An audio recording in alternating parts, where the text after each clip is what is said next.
Hello there, and welcome to Just About Earth, where curiosity gets cozy and the ancient world takes the scenic route into sleep. Tonight, we're going to a place where stone, steam, fear, and faith all met in one narrow opening in the earth.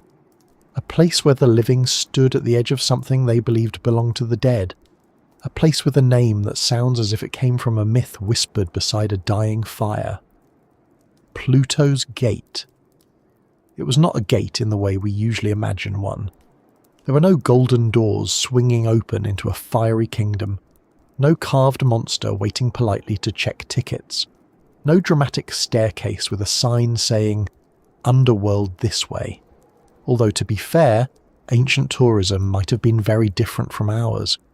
It was a stone entrance in the ancient city of Hierapolis, near the white mineral terraces of Pamukkale in what is now Western Turkey. But to the people who gathered there long ago, it was much more than an opening in rock.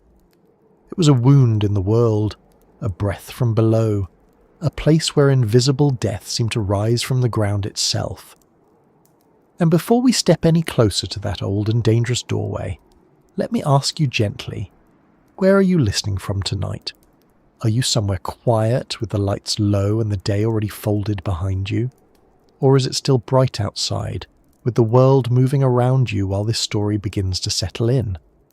Maybe you are listening from a city, a village, a bedroom, a long road, or a little corner of the world where ancient ruins feel very far away.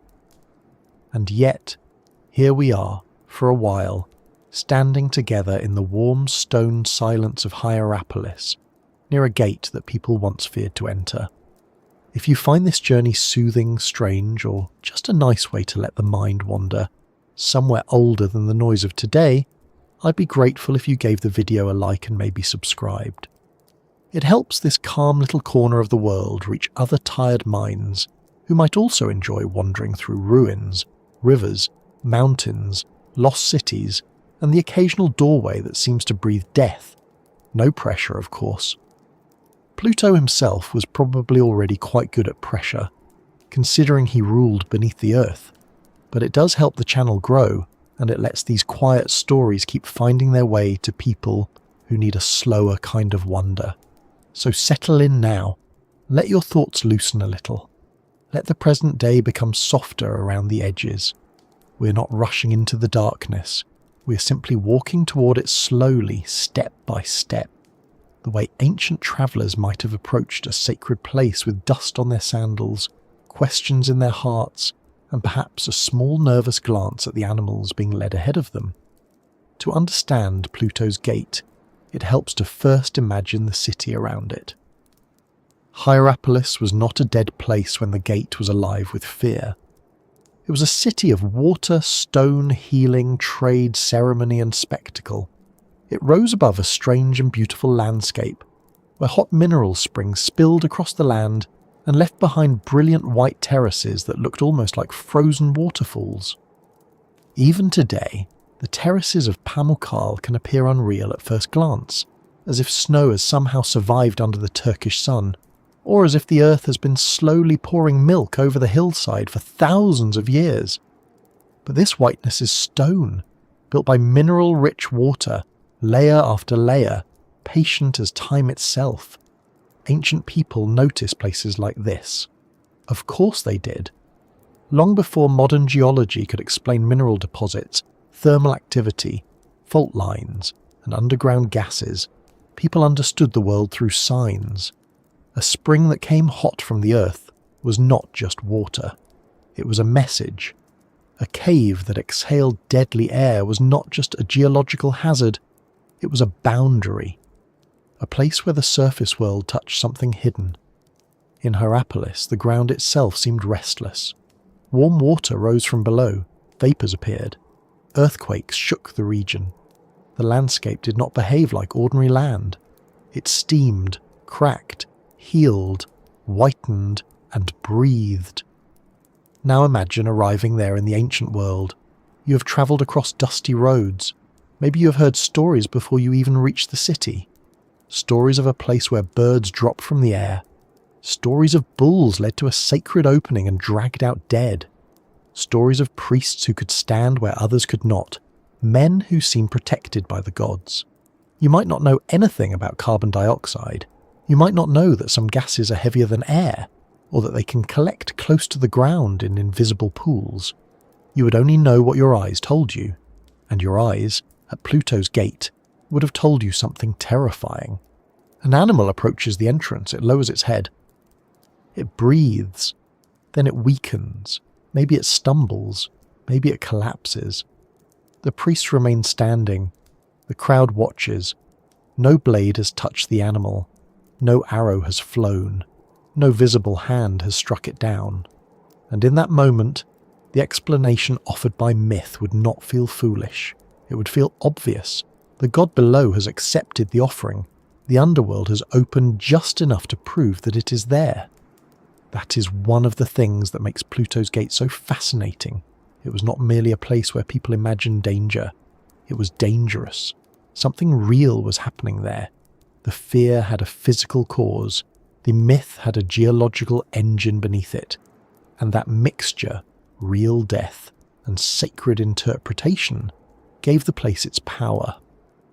It is easy for us now, from the comfort of modern knowledge, to say, it was gas, and yes, it was gas.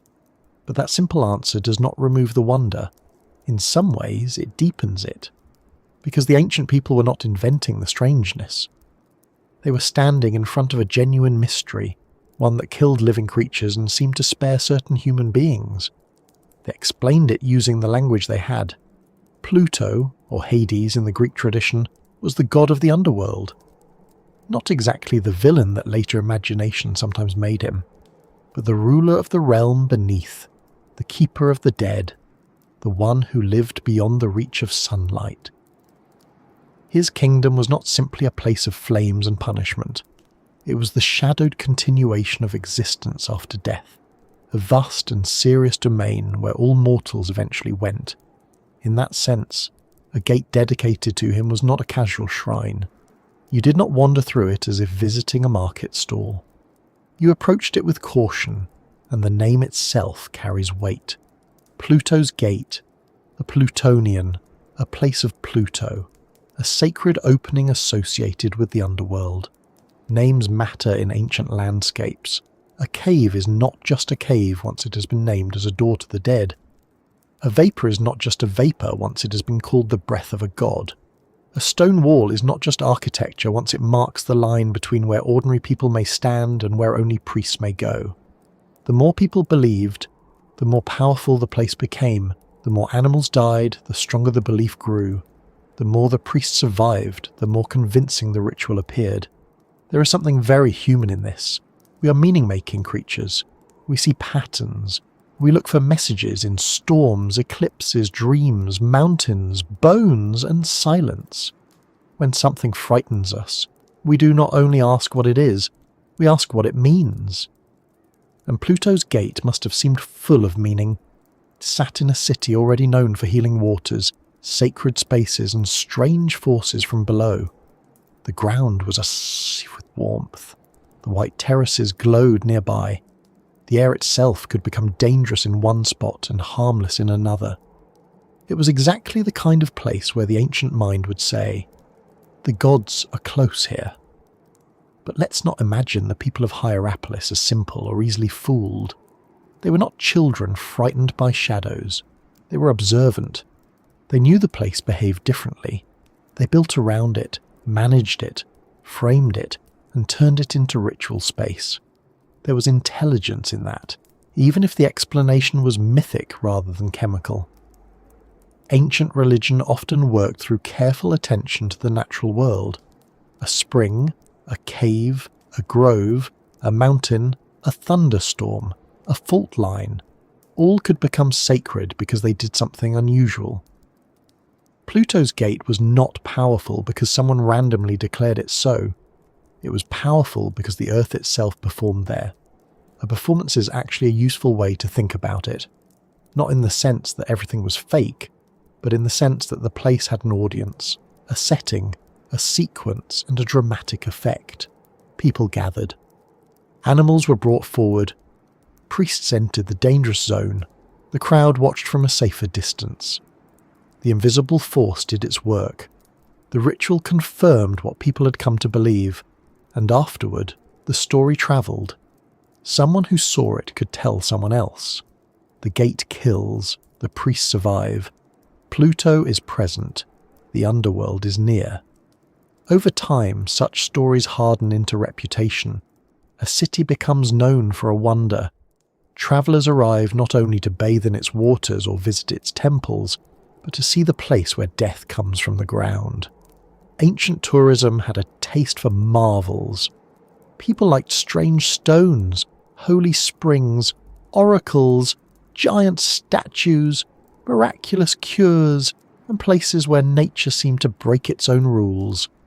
Pluto's gate belonged to that world of marvels. It was frightening, but it was also fascinating. Perhaps especially because it was frightening.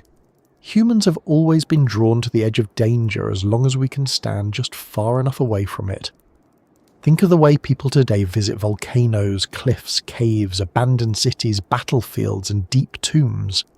We tell ourselves we're there to learn, and often we are. But there is also that quiet thrill of standing near something larger than ordinary life. A volcano says the earth is not finished. A cliff says the body is fragile. A tomb says time wins eventually. Pluto's gate said all of that at once in one small dark opening. It said the world beneath your feet is not empty. It said death can be invisible. It said the gods, or at least the forces people called gods, do not always need thunder to make themselves known. The fear of entering the gate came from more than physical danger. It also came from boundary. Ancient sacred spaces often had rules about who could enter, who had to remain outside, what could be touched, what could be seen, what had to be hidden. Boundaries create power. A place forbidden to ordinary people becomes more charged precisely because it is forbidden. If anyone could stroll into the Plutonian with a picnic basket and a cheerful tune, it would lose some of its force rather quickly, not to mention the picnic might end badly. But when entry is restricted, when priests alone seem able to approach, the space becomes more than hazardous. It becomes controlled mystery. Control mattered. The priests were not merely surviving the gate, they were interpreting it. They stood between the crowd and the danger, between the human world and the divine story. In many ancient religions, priests had this role. They knew the rituals, the words, the timings, the offerings. They handled sacred materials. They read signs. At Pluto's gate, their authority may have been strengthened by practical knowledge too. Perhaps they knew when the gases were strongest or weakest. Perhaps they knew where to stand, how long to remain, when to hold their breath, or how to avoid the low pockets where the deadly air collected. To the crowd, this looked like divine protection. To us, it looks like a blend of ritual, experience, and environmental awareness. And still, we should be careful not to drain the scene of its atmosphere. A modern explanation can sometimes make the ancient world seem smaller than it was. We hear carbon dioxide and imagine the mystery has been solved, filed, labelled, and closed. But facts are not the enemies of wonder. Carbon dioxide is invisible. It has no dramatic colour. It can gather silently near the ground. It can kill without a wound. That is unsettling enough even now. If anything, knowing the mechanism makes the place stranger, because it shows how closely myth and geology can fit together. The underworld did not need to exist as the ancients imagined it, for the gate to behave as though something below was reaching upward. Beneath Hierapolis, the earth was fractured. Fault lines allowed gases from deeper processes to move toward the surface. In a region shaped by thermal springs and seismic activity, the boundary between underground and above ground was not sealed. It leaked. It whispered. It steamed. Hot water carried minerals upward. Gas escaped through cracks.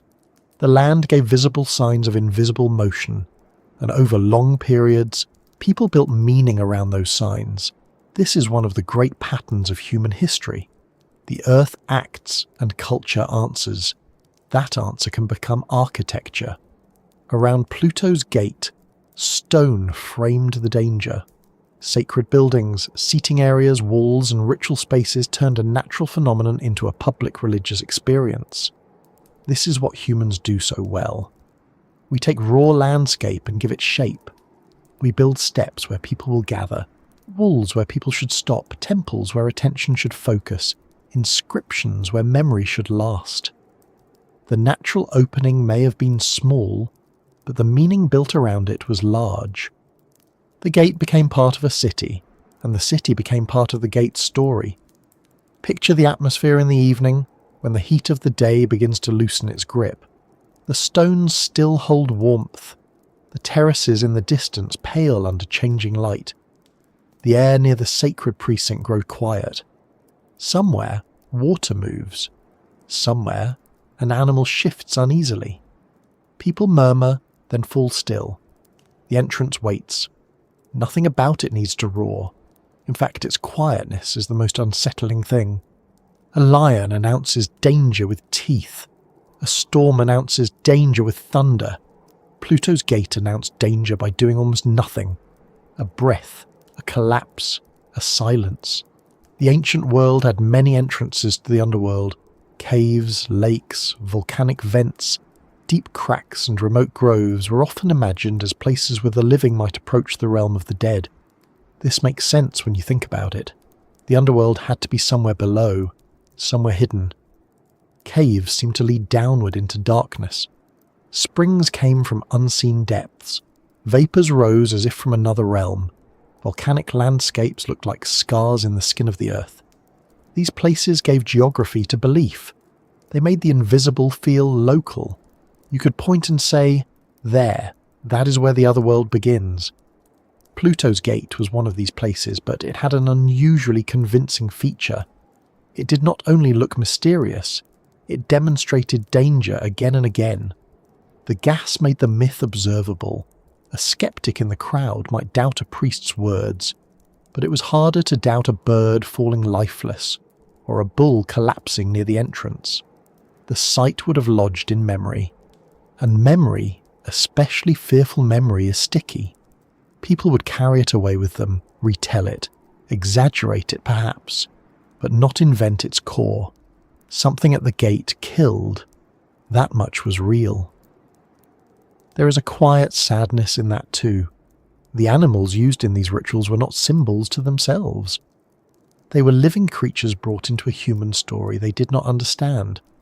Ancient sacrifice often involved the idea of exchange, offering, communication with the divine. At Pluto's gate, the death of animals became proof of contact with the underworld. For the people watching, it may have been sacred. For us, it is also a reminder that ancient wonder often carried a cost. History is rarely clean. Its stones are beautiful, but they can be heavy with things we would not choose to repeat. Still, the goal here is not to judge the past from a comfortable distance, as if modern people are never strange around fear, death, spectacle, or belief. We have our own rituals, our own crowds, our own ways of turning danger into meaning. We may not gather at a poisonous cave to consult Pluto, but we still build stories around what frightens us. We still look for signs in uncertainty. We still want experts, priests of one kind or another, to stand near the danger and tell us what it means. The clothing changes. The stone seats become screens. The old gods change names. But the human need beneath it all remains surprisingly familiar. That is why Pluto's gate is not just an archaeological curiosity. It is a mirror. It shows us ancient religion, yes, an ancient performance, an ancient geology, but it also shows the human response to the unseen. What do we do when something invisible has power over us? We name it, we ritualize it, we build around it, we tell stories so the fear has a shape. A nameless danger is hard to bear. A gate to Pluto, frightening as it sounds, is at least understandable within a world of gods, souls, offerings and signs. And perhaps that is one reason the gate endured in memory. Many ruins lose their names, stones fall, cities fade, temples become quarries, sacred places become fields. But a doorway to the underworld is not easily forgotten. Even if the exact location becomes buried or debated, the story survives because it touches something deep. Every culture has wondered where the dead go. Every person, sooner or later, stands in thought before some version of that gate. Not a literal cave in Hierapolis, perhaps, but the idea of a boundary none of us can fully see beyond. The ancient visitors to Pluto's gate stood before that boundary in physical form. They could smell the minerals, feel the heat, see the stone, watch the animals, hear the priest, sense the crowd around them. Death was not an abstraction there. It had a location, it had architecture, it had a schedule. That is chilling, but also strangely orderly. The unknown had been given a place in the city. People could approach it, ask questions, make offerings, and then leave again, returning to sunlight, markets, baths, roads, meals, and ordinary conversation. Maybe that was part of the comfort. The gate made death present, but contained. It allowed the living to stand near the darkness without being swallowed by it. As we begin this journey, we should hold both truths together. Pluto's gate was a real ancient sanctuary shaped by real geological forces, and it was also a theatre of belief where the underworld seemed to breathe into the human world. The modern explanation does not erase the ancient experience. It only lets us see another layer beneath it. Under the myth was gas. Under the gas was geology. Over the geology was architecture. Around the architecture was ritual. And inside the ritual was the human heart, trying to make sense of danger, death, and the strange behaviour of the ground beneath its feet. So tonight, as the story opens, we are not rushing straight into the cave. We are standing at a distance, as many ancient visitors must have done. We are looking first at the wider scene, the white terraces, the warm waters, the city on the hillside, the sacred precinct, the small dark mouth in the stone. We are letting the fear gather slowly because places like this were not understood in a single glance. They were approached through rumour, belief, sight, sound, and the heavy quiet before a ritual begins. And from here, the path leads naturally into Hierapolis itself, the city that held the gate, the city that rose above those pale terraces like a settlement balanced between healing and dread. Before we can understand why anyone believed the underworld opened there, we need to walk through the city of hot springs and temples, through its streets, its baths, its tombs, and its long relationship with the restless earth beneath it. To reach Pluto's gate, we first have to walk through Hierapolis, because the gate was not sitting alone in some lonely patch of wilderness, waiting like a trap from a bedtime story with very poor safety standards. It belonged to a city. A real city, with streets, baths, temples, tombs, water channels, visitors, workers, priests, merchants, sick people hoping to heal, and ordinary citizens going about ordinary days under a sky that probably looked much like ours, only with fewer weather apps and more omens. Hierapolis stood above one of the strangest natural landscapes in the ancient Mediterranean world. From a distance, the white terraces of Pamukkale can look almost impossible. They do not look like ordinary rock. They look soft, as if the hillside has been draped in linen or covered in snow that somehow forgot to melt under the Anatolian sun. The Turkish name Pamukkale means cotton castle, and it is easy to see why. The terraces are bright, pale and layered, formed by mineral-rich thermal waters that rise from the earth and leave their calcium deposits behind as they cool. Over long stretches of time, water has done what water does so well. It has moved gently, repeatedly, patiently, and in doing so it has built a landscape that looks more like a dream than a geological process. For ancient travellers, this must have been astonishing. Imagine coming across a hillside shining white above the valley, with warm water flowing over stepped basins and steam lifting softly from the pools. No one needed a poet to tell them the place was unusual. The land announced it. Even before a temple was built, Even before any priest spoke, even before anyone said the word sacred, the setting itself had already begun the conversation. The earth was not behaving like common earth. It was producing warmth, whiteness, water, and vapour from below. It was inviting people to wonder what sort of power lived underneath, and so Hierapolis grew in a place where nature already seemed to be performing. It was established in the Hellenistic period, connected with the Attalid kings of Pergamon, and later became deeply shaped by Roman power after the region came under Roman control. But it would be too simple to describe it only as a Greek city that became a Roman city. Like many ancient places in Anatolia, it stood on older layers of belief. Before grand Roman streets and theatres, before monumental gates and stone baths, the land had its own sacred reputation. The hot springs, the strange vapours, the tremors, the caves, the whitened slopes, all of this would have drawn attention long before polished architecture gave the city its formal shape. The name Hierapolis is often understood as sacred city, and whether one takes that literally or carefully, the feeling suits the place. This was a city where water and belief were deeply joined. People came for the springs, they came for the promise of healing. They came to bathe, to rest, to consult, to dedicate, to recover, or at least to hope. In the ancient world, healing was not divided as neatly as we divide it now. A bath could be medical, social, religious, and relaxing all at once. A person might seek relief for aching joints or damaged skin, but they might also make offerings, thank a god, or ask for help from powers that seem to live in the landscape. The body and the sacred were not strangers. They often met in warm water. There is something wonderfully human about that. Even today, we understand the pull of hot springs. A warm pool rising from the earth feels like a kindness. You lower yourself into it, and the body relaxes before the mind has finished explaining why. Ancient people felt that too. They may have used different words, called on different gods, and connected the warmth to divine forces, but the basic experience was familiar. Tired muscles loosen, skin warms, breath slows. A person feels, for a moment, that the earth itself is taking care of them. Hierapolis was built around that feeling, but it also held a darker companion to it. The same ground that gave healing water also released deadly breath.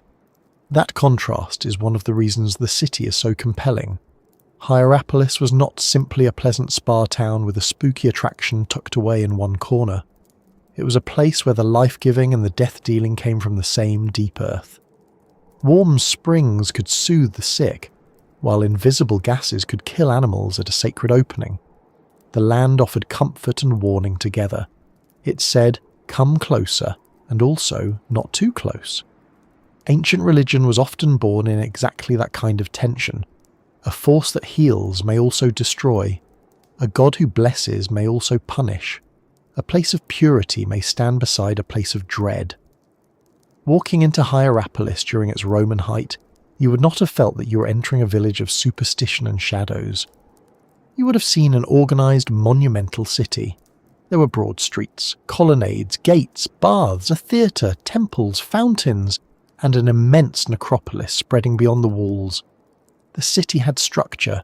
It had civic pride. It had the confident stone language of the Roman world. The main street ran with the kind of straight, deliberate order that Roman cities liked so much, as if someone had taken the messy business of human life and politely asked it to line up. Along that main street there would have been shops, workshops, public buildings, and shaded porticos. People would have moved through the city in rhythms that were both ancient and familiar. Someone buying food, someone complaining about prices, someone late to meet a friend, someone trying to sell cloth, someone carrying news, someone pretending not to listen to gossip while very much listening to gossip. The ancient world can feel remote until we remember that cities have always been full of small human negotiations. Sandals on stone, voices under columns, coins changing hands, children getting bored, old men remembering when everything was better, and someone somewhere insisting that the road repairs were not what they used to be. But above and around this ordinary life, Hierapolis carried the atmosphere of a destination. People did not come only because they lived there. Many came because the city promised something: healing, spectacle, sanctity, burial, beauty. Its thermal springs made it famous, and its position near the dazzling terraces gave it an unforgettable setting. A visitor could bathe in warm waters, walk among temples, attend performances in the theatre, look out over the valley, and visit sacred places tied to older beliefs. If they were brave, curious, or merely following a crowd with poor instincts, they might also approach the precinct associated with Pluto. The theatre of Hierapolis was one of the great public spaces of the city. Try to imagine it not as a silent ruin, but as a living structure. Seats filled with people, stone warmed by the sun, voices carrying, performers on stage, civic ceremonies, music, speeches, maybe religious processions. A theatre in a Roman city was not only entertainment, it was a place where the city saw itself. People gathered there to share emotion, listen to stories, celebrate festivals, and participate in public life. In a city like Hierapolis, where religion, healing, and spectacle often overlapped, a theatre was part of the same world that made Pluto's gate meaningful. Ancient people understood the power of being together watching something happen. And then there were the baths. The baths were not simply rooms with water, they were institutions, places of cleansing, conversation, leisure, treatment, and status. In a thermal city, they mattered even more. Hierapolis had major bathing complexes, and one of its great baths has become part of the archaeological museum today. In antiquity, such spaces would have turned the natural gift of hot water into a managed experience. Architecture gathered the spring water, directed it, contained it, and made it useful. Again, this is the pattern of Hierapolis. The earth produced something strange, and humans built around it. Water was not only used for bathing. The thermal system around Pamukkale and Hierapolis supported channels, basins, and practical uses as well. The hot, mineral-rich water could be directed, distributed, and used in ways that tied the city to its surrounding landscape. The ancient world was very good at using local conditions when there was a benefit to be found. It may not have had modern chemistry, but it had observation, experience, and engineering. People knew that this water was different. They knew it left deposits. They knew it had heat. They learned how to guide it and live beside it, even when the same underground world occasionally shook their buildings apart. Earthquakes were part of the city's story. Hierapolis stood in a seismically active region, and destruction was not a rare surprise but a recurring fact of life. The city was damaged and rebuilt, most notably after a major earthquake in the 1st century of the Common Era. That rebuilding helped give much of the surviving city its Roman appearance. This matters because the ruins we walk through today are not just evidence of construction. They are evidence of persistence. A city in an earthquake zone has to decide, again and again, whether to remain. Hierapolis remained for centuries. People repaired, rebuilt, replanned, and continued living on restless ground. There is a lesson in that, though not a neat one. Humans often settle in dangerous places because dangerous places can also be generous. Volcanoes create fertile soil, rivers flood and feed fields. Fault zones release hot springs. Coasts bring storms and trade. Hierapolis existed because the same geological forces that made the land unstable also made it valuable. Warm water, white terraces, sacred vapours, mineral deposits, dramatic scenery, all of these came from a restless earth. To live there was to accept that gift and risk were intertwined. Beyond the city walls lay one of the most striking features of Hierapolis, its necropolis. A necropolis is a city of the dead, and at Hierapolis it was vast. Tombs lined the approaches and spread across the landscape, a reminder that many people came to the city not only to heal, but also eventually to be buried. Some may have arrived hoping the waters would restore them and never left. Others may have chosen burial near a sacred and healing place, because location mattered after death as much as it mattered in life. The dead were not pushed into forgettable corners. They occupied a major part of the landscape, visible to travellers as they approached. Imagine that journey. Before entering the living city, you pass tomb after tomb. Stone sarcophagi, burial chambers, markers, monuments, some plain, some elaborate. The road to healing led through the presence of death. That is not a small detail. It sets the emotional tone of the city. Hierapolis was a place where the sick came seeking life, where the dead were remembered in great numbers, and where a gate to the underworld stood within the sacred geography.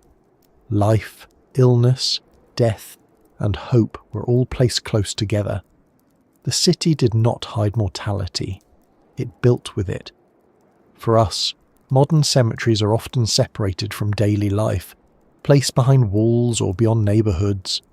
In the ancient world, tombs could line roads, greet travellers, and make memory part of movement.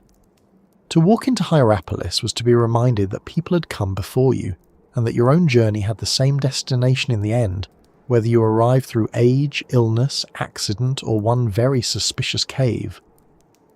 The necropolis gave the city a quieter kind of power.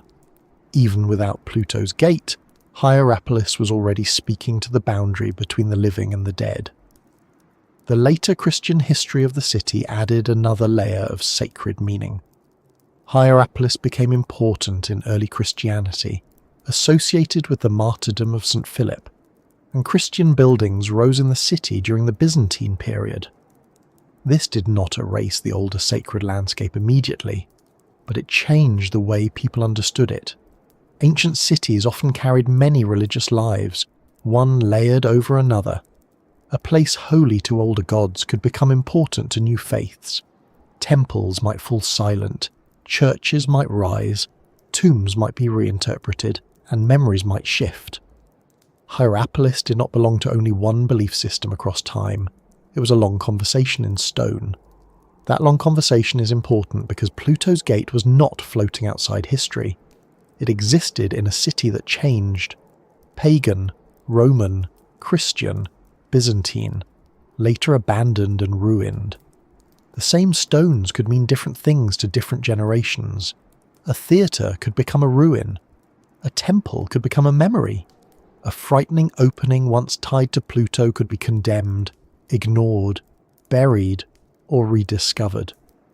When we look at ancient sites, we often want one clean identity. But real places are messier. They have seasons of meaning. Hierapolis was sacred in more than one way, to more than one group, across many centuries. Still, during the period when the Plutonian held its deepest public force, the sacred geography of the city placed it among powerful neighbours. The Temple of Apollo stood nearby, and Apollo himself was a complicated figure. He was associated with light, prophecy, music, healing, plague, order, and divine knowledge. Beside him, or beneath him, was the darker presence of Pluto and the underworld. This pairing feels almost too perfect. Light and darkness, healing and death, prophecy and silence. The sunlit god above, the chthonic god below. Ancient religion did not always separate these forces as sharply as we might expect. A sanctuary could hold both the bright and the shadowed, because life holds both. The word chthonic is often used for deities and powers associated with the earth below, with underworld forces, fertility, burial, and the dead. It is a scholarly word, but the idea is simple enough. Some powers belong to the sky, some belong to the depths. At Hierapolis, the depths made themselves known. The vapour that escaped near Pluto's gate was not symbolic in the ordinary sense. It physically rose from the ground. It made the below visible by effect, even if not by sight. No wonder people connected it with underworld gods. The land was doing theology before anyone carved an altar, and yet daily life continued just nearby. That may be the strangest thing of all. We tend to imagine sacred terror as remote, placed far away from ordinary streets. but in ancient cities, sacred spaces often stood close to the bustle of life. A person could shop, bathe, meet friends, visit a temple, pass tombs, and hear rumours of a deadly divine gate, all in the same urban world. The ancient city was not divided into neat mental categories. Practical, sacred, social and political life overlapped constantly. You did not leave religion behind when you entered the marketplace. You did not leave economics behind when you approached a temple. Everything touched.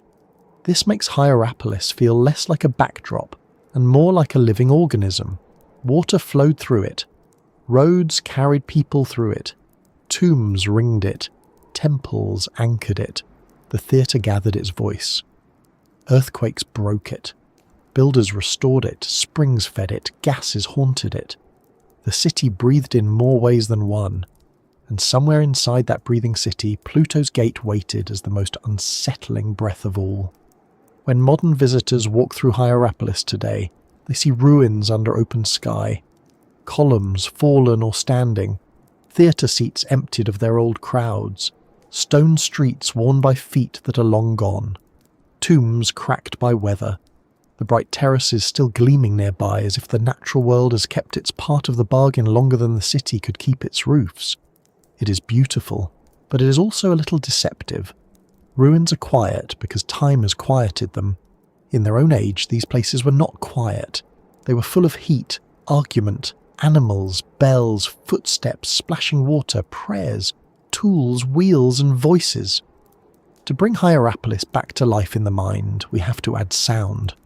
The splash of thermal water in basins, the scrape of sandals on stone, the murmur of visitors speaking different languages and dialects, the call of a vendor, the cough of someone who came for healing, the distant rehearsal of a performance in the theatre, the low talk of priests, the wind moving through columns, perhaps from time to time a small tremor underfoot, just enough to remind everyone that the earth below was not asleep, and then, near the sacred zone, a hush that gathers when people expect something uncanny to happen. The city's fame would have spread because it offered several kinds of experience at once. There was the natural wonder of Pamukkale. There was the health culture of the springs.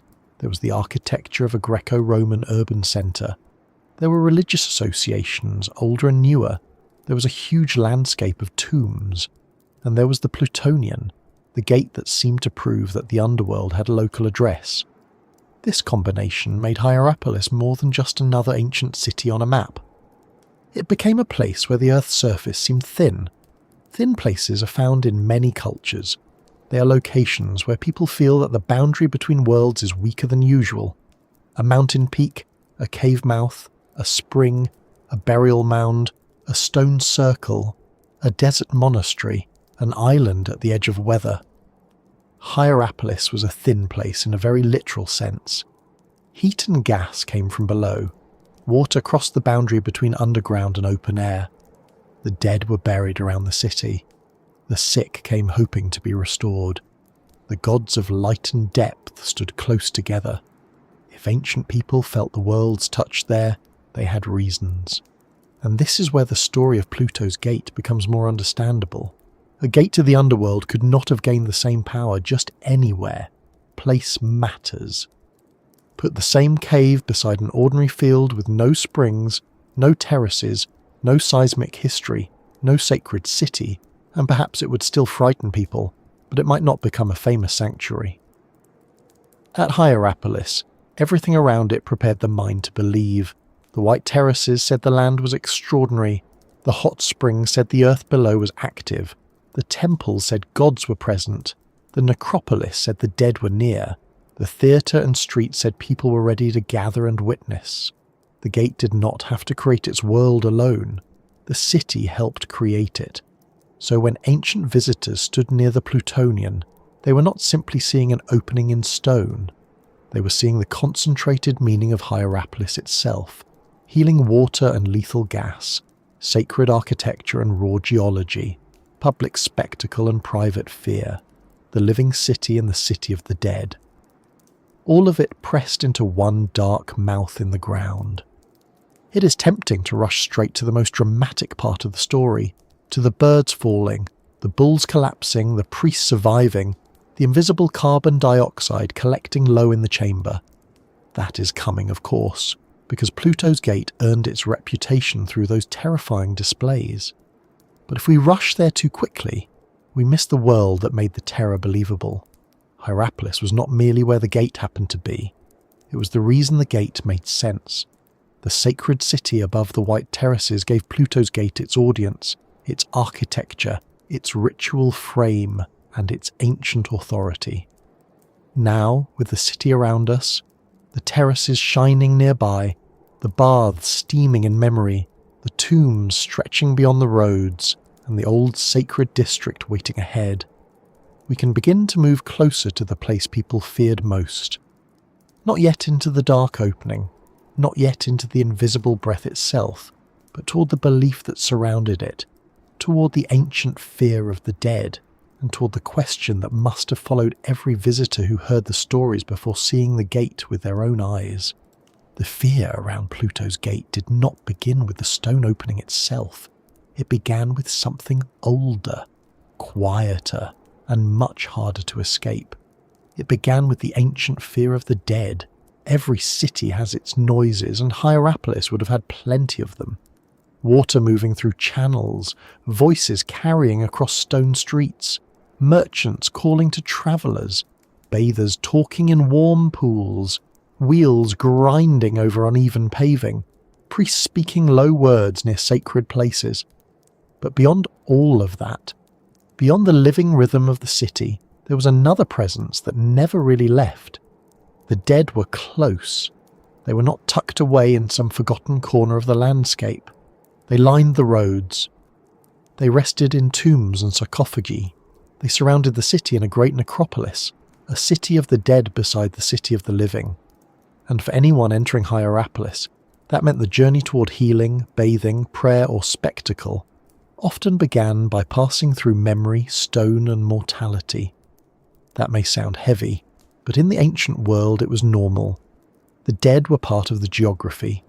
They occupied roadsides, family plots, monuments, hillsides, and sacred precincts. They were remembered with inscriptions, offerings, and rituals. Their presence was not hidden from everyday life in the way many modern people try to hide death behind hospital curtains, funeral schedules, and polite silence. In Hierapolis, death had architecture, it had roads, it had names carved in stone. You could walk past it on the way to the baths. So when people spoke of a gate to the underworld in that same city, the idea did not arrive as something strange in isolation. Hierapolis already carried the feeling of a boundary place. Sick people came there hoping to recover. The dead lay nearby in great numbers. Hot water came from below. Vapours rose from the earth. Earthquakes reminded people that the ground was not fixed and obedient. The white terraces shone like something not quite ordinary. The whole landscape seemed to say that the world above and the world below were closer here than elsewhere. To us, the underworld may sound like a mythological setting, a place from old stories full of dramatic shadows and serious gods with excellent posture. But to many ancient people, the underworld was part of the structure of reality. It was not imaginary in the casual sense. It was the place where souls went.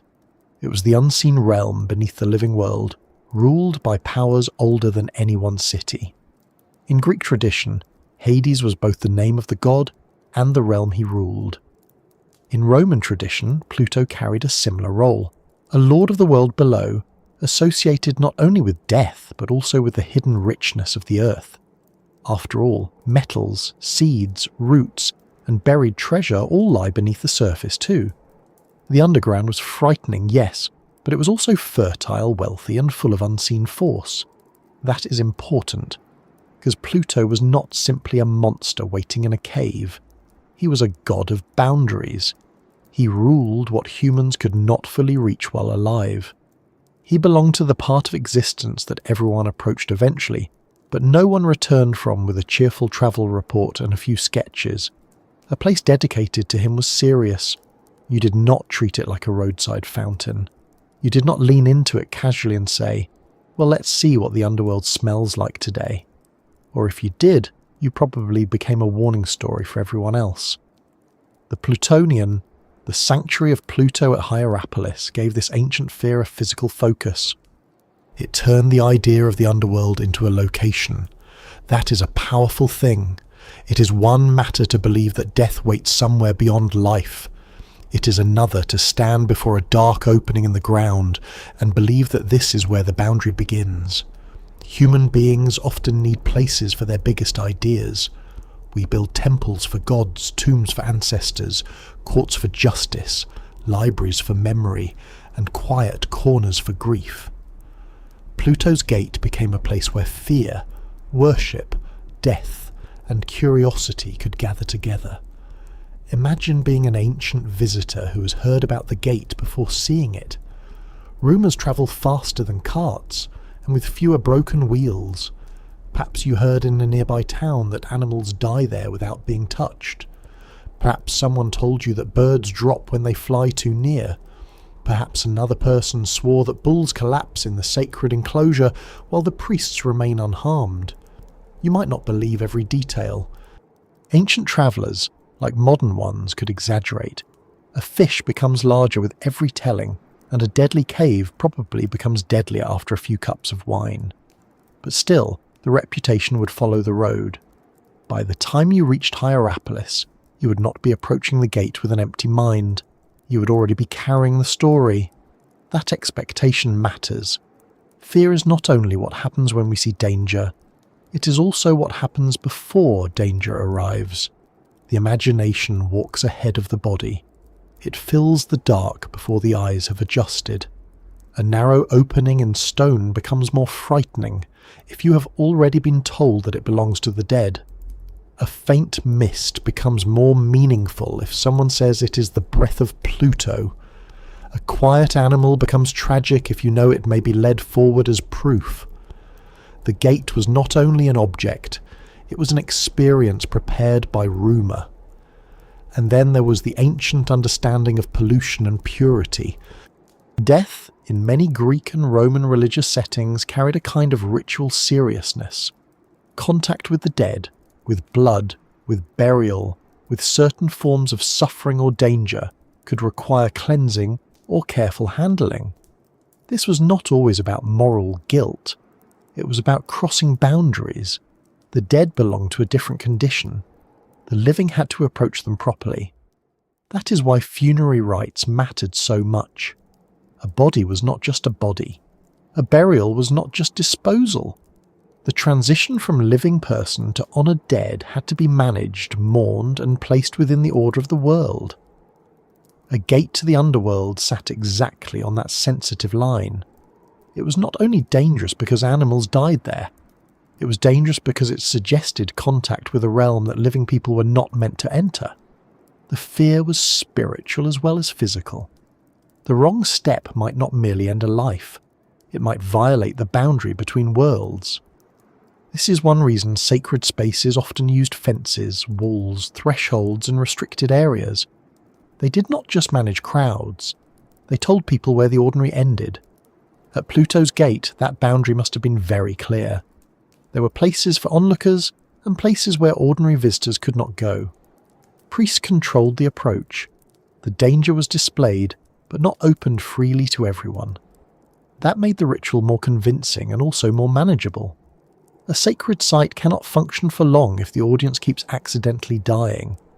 Even the most enthusiastic ancient tourism board would struggle with that review, so the gate had to be framed. People could see enough to believe, but not enough to wander in and become part of the demonstration. And this controlled fear created authority. The priests who served the sanctuary were not just guides. They were specialists in the dangerous boundary. They appeared to understand the rules of the underworld's breath. They could approach, while animals could not survive. They could stand near death and return. That gave them a kind of power that was both religious and theatrical. The crowd did not need to know exactly how they did it. In fact, not knowing made it stronger. Mystery is sometimes the shadow in which authority grows. But again, this does not mean the priests were simply tricksters in the modern sense. It is tempting to imagine every ancient ritual as either sincere belief or deliberate fraud, but human life is rarely that tidy. The priests may have believed in the sacred meaning of the place, while also knowing practical details about how to survive near it. They may have understood that certain positions were safer, that the danger gathered low, that timing mattered, that breath mattered, that animals with noses closer to the ground were more vulnerable. Experience can become ritual without becoming deception. A person can know the habits of a dangerous place and still believe those habits are divine. The ancient fear of the dead also included fear of angering powers below. Underworld gods were not always approached with the same kind of bright celebration given to sky gods or gods of harvest and song. Chthonic powers, the powers of the earth and the dead, often required a more careful tone. Offerings might be made downward, sacrifices might be dark in colour, rituals might happen at night or near pits, graves or openings in the ground. The details varied across time and place, but the mood was often one of caution. You did not command the underworld. You requested, you appeased, you respected the silence. Pluto's gate fit that mood perfectly. It did not need elaborate decoration to feel serious, though architecture certainly helped. The main feature was the fact that the earth itself seemed to answer. If a priest brought an animal close and the animal died, then the god had not remained abstract. Something had happened. The invisible had acted. And for an ancient crowd, that action would have been hard to dismiss. A statue can be admired, a hymn can be sung, but a death in front of your eyes is a different kind of persuasion. The animals used in these rites were part of a much older world of sacrifice. In many ancient religions, sacrifice created a relationship between humans and gods. It could ask for favour, give thanks, mark a festival, purify a community, or confirm divine presence. At Pluto's gate, the sacrifice had an added layer. The animal's death was not caused by a knife in the usual way, at least in the most famous accounts. It was caused by the place itself. That made the offering feel as though the underworld had reached up directly to claim it. No wonder the sight inspired dread. The god did not need a statue to move. The ground was enough.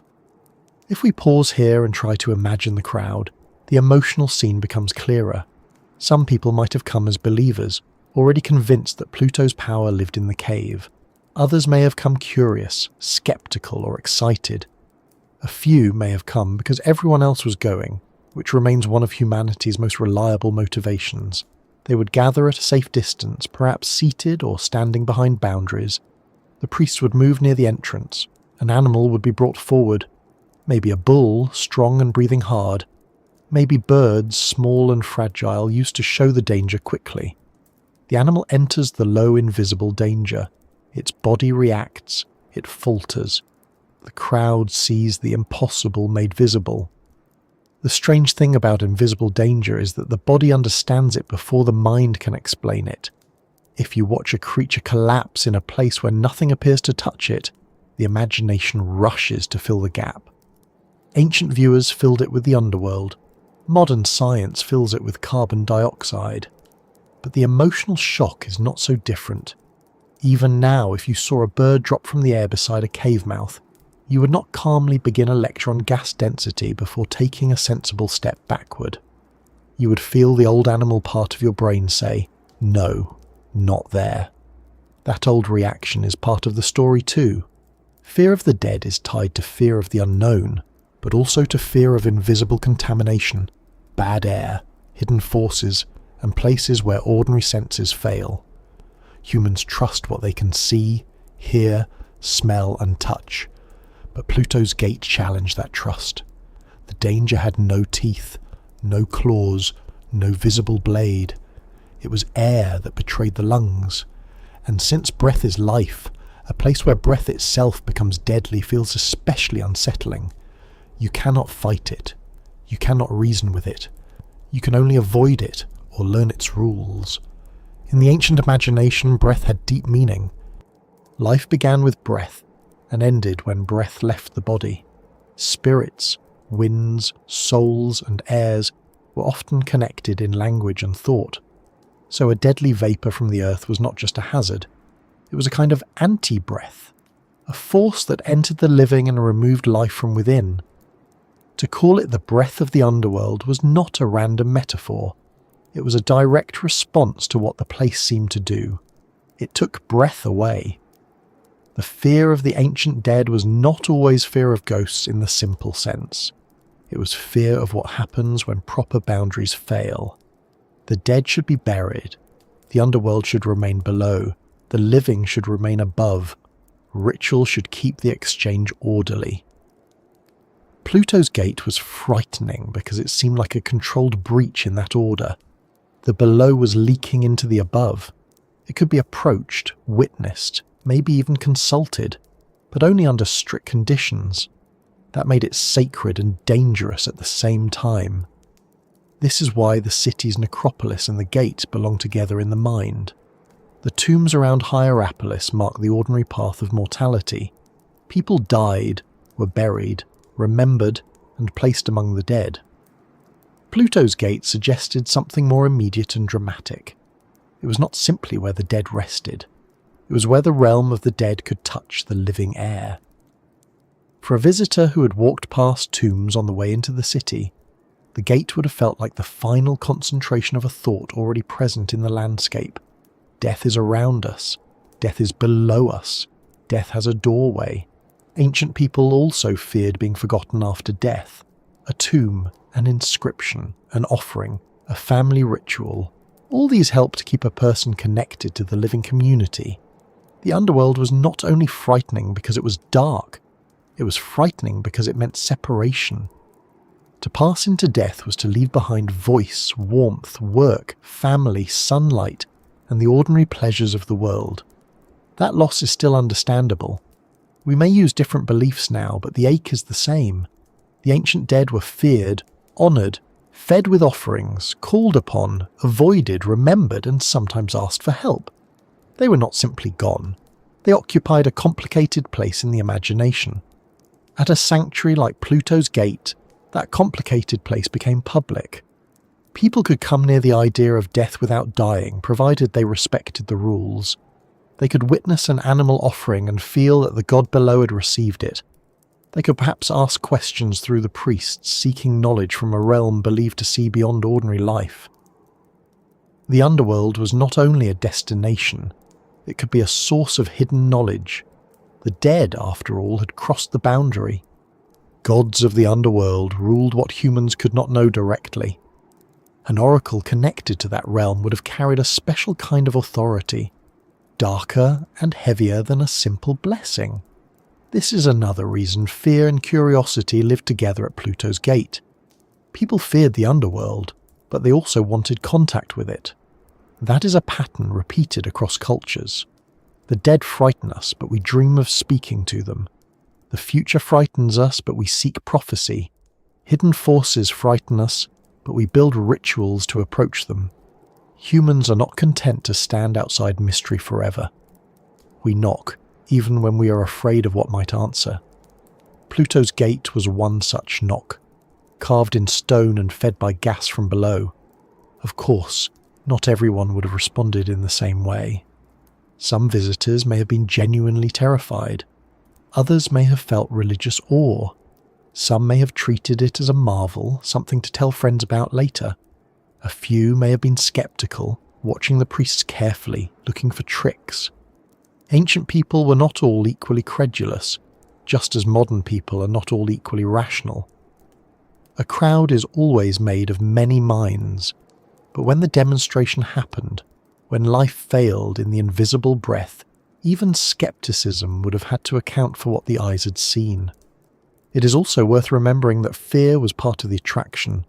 A completely harmless underworld gate would have been disappointing. Imagine travelling a long way to see the terrifying breath of Pluto only to find a pleasant little breeze and a bored priest. The danger gave the place credibility. The risk made the sacred feel real. This does not mean people wanted to die. It means they wanted to stand close enough to danger to feel the truth of the story, then step back safely into the living world. That kind of controlled fear still exists today. We watch storms from windows, horror films from sofas, volcanoes from viewing platforms, and deep ruins from guided paths. We like the edge, provided the edge has railings. Pluto's gate had its own kind of railing, both physical and ritual. The sacred boundary told people where to stop. The priest crossed farther, the animals crossed farther still. The hierarchy of access made the unseen order visible. Ordinary people watched, priests mediated, the god received, the dead remained below. The structure of the ritual made the world seem organised, even as it dealt with the most frightening disorder of all, the end of life. As the centuries passed, meanings changed. The old gods lost public power. Christian communities grew. Pagan sanctuaries were abandoned, transformed, or destroyed.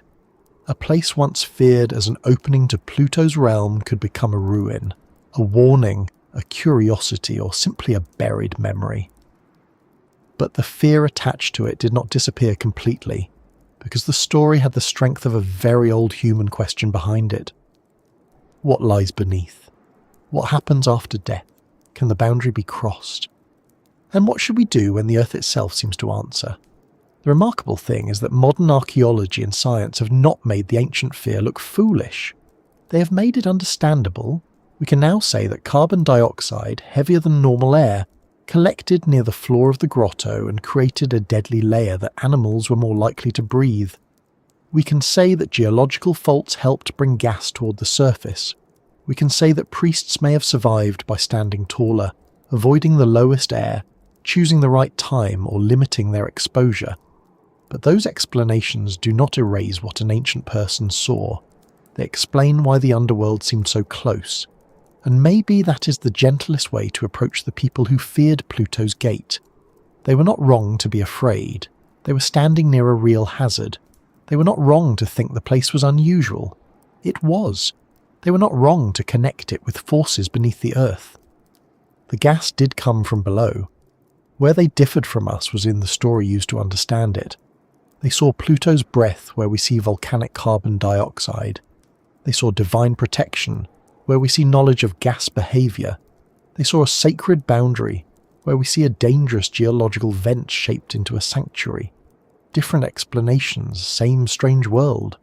So the fear of the ancient dead at Hierapolis was not just superstition floating in empty air. It had tombs, rituals, gods, gases, architecture and memory supporting it. It was built from observation and imagination together. People saw that the Earth could kill without warning, and they placed that fact inside a religious map where the underworld pressed upward. The gate became a lesson in mortality, a public encounter with the invisible, and a reminder that the living world was thinner than it looked. Now, with that fear in mind, we can stand a little nearer to the opening itself. Not as tourists looking for a quick thrill, and not as modern people eager to flatten the old mystery into one chemical explanation, but as careful listeners. The city is behind us. The tombs are around us. The story of Pluto has already settled over the stone, and ahead is the cave that killed without teeth or claws, the small dark place where the danger was not seen until life began to fail. The cave itself was not large enough to impress anyone by size alone. That is one of the strangest things about Pluto's gate. It did not need to be enormous. It did not need to open like the mouth of a mountain, or plunge down into some endless black tunnel where echoes vanished forever. From what we understand, the deadly heart of the place was a small grotto, a stone doorway leading into a tight cave-like chamber, built into a larger sacred arrangement where people could gather and watch. It was modest in physical scale, but scale is not always what makes a place powerful.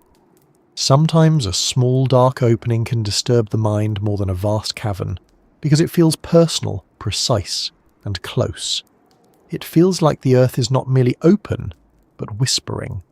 That is what made the cave frightening.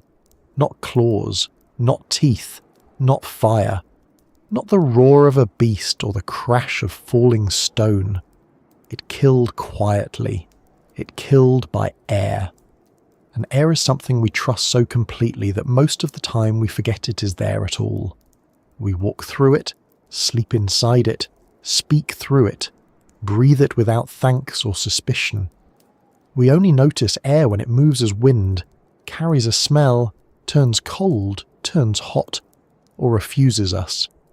At Pluto's gate, the refusal was the terror. The space looked empty, but the emptiness was not empty. The invisible had weight. To an ancient visitor standing at the edge of the sacred enclosure, the scene must have been deeply unsettling. The entrance waited in the stone. The priest knew where to stand.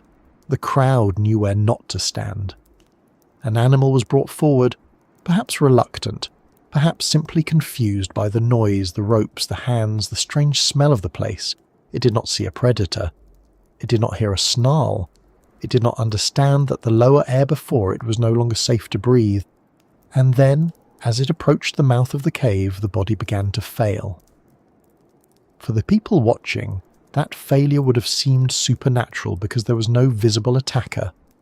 The animal might stumble, weaken, drop its head, collapse, and die. The priest could remain upright. The crowd could remain safe behind the boundary. The gate had acted, but nobody had touched the victim. Ancient religion did not need much more than that. A place where life ended without a wound was not merely dangerous, it was divine, or at least it seemed to belong to powers beyond normal human reach. Today, we can describe what was happening with more technical calm. Beneath the sanctuary, a geological fault allowed carbon dioxide to rise from underground. Carbon dioxide is heavier than normal air, which means that in a sheltered, low space, it can collect near the floor like an invisible pond. It does not need to announce itself dramatically. In high enough concentrations, it can displace the oxygen that living bodies need. A creature breathing that air becomes dizzy, weak, confused, and then suffocates. If its head drops lower, it enters an even more dangerous layer, and the process can become faster. There is no bite mark afterward. No obvious wound. Just a body overcome by breath that could no longer sustain life. But imagine trying to understand that without modern chemistry. Imagine knowing only that some invisible force came from the cave, that animals died in it, that priests survived near it, and that the place was already dedicated to the god below. The underworld explanation would not have seemed like fantasy. It would have seemed like common sense shaped by experience. If death comes from a hole in the earth, and if gods of the dead live beneath the earth, then perhaps this is their breath. Perhaps this is the line where the living world thins. Perhaps the god is not hidden at all, but present in the very air. There is a strange dignity in how terrifying that must have been. Modern people sometimes assume that ancient fear was vague, that people simply feared darkness because they did not know better. But Pluto's gate gave them evidence, not evidence in our laboratory sense, not measured readings and gas samples, but witnessed repetition. Animals died, birds fell, priests survived, the pattern held. That is how beliefs become rooted. The story was not floating free. It was attached to an observable event repeated in front of human eyes. The cave's deadliness also depended on height, timing and movement, which gave the rituals an almost uncanny structure. Carbon dioxide gathering near the ground made animals especially vulnerable because many had their heads lower than the priest guiding them. A bull's muzzle, a sheep's nose, a small bird's body, all would enter the most dangerous layer quickly. A standing priest, taller and more experienced, might keep his face above the worst of the gas. He might know how long to remain. He might hold his breath at crucial moments. He might stand on a slightly raised stone or avoid lowering his head. To the crowd, this would look miraculous. To the priest, it may have been sacred skill, practical knowledge, and perhaps a bit of courage mixed with a very strong desire not to make a professional mistake in front of everyone. That detail matters because it turns the cave from a simple hazard into a stage of controlled danger. If the gas had killed everyone instantly, no ritual could have been built around it. If it had killed no one would have feared it. Its power came from being dangerous in a patterned way. There were rules, even if the rules were not understood as chemistry. The priest learned them, the sanctuary used them, the crowd witnessed them, and the cave became a machine of awe, powered by geology and interpreted through religion. At night and early morning, the danger could be especially strong because cooler air and a calmer atmosphere allowed the gas to settle and collect. During warmer daylight, the sun could help disperse it. To the ancient eye, this shifting behaviour may have made the place even more mysterious. Sometimes the breath was stronger, sometimes weaker, sometimes the gate seemed hungrier, sometimes it seemed quiet. A modern researcher might think about temperature, air mixing, concentration and density. An ancient priest might think about the mood of Pluto, the right hour for ritual, the conditions under which the god's presence was strongest. Both were responding to a real pattern in the environment. The idea of a deadly lake of air sounds almost impossible at first, because when we think of a lake, we imagine water, surface, reflection, ripples, and shore. But gases can gather too, especially in depressions, caves, craters, and sheltered basins. Carbon dioxide does not form a lake in the way water does. With a neat shimmering surface you can see, but it can pool in low places. The body does not care whether the danger is visible. Lungs ask for oxygen, and if the air does not provide enough, the body suffers. That is the blunt, quiet physics behind the ancient terror. Yet the cave did not present itself as blunt physics. It presented itself as a threshold.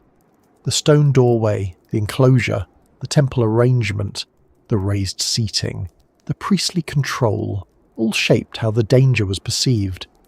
The people did not gather around a random toxic vent and shrug. They gathered around a sacred portal. Architecture told them how to look.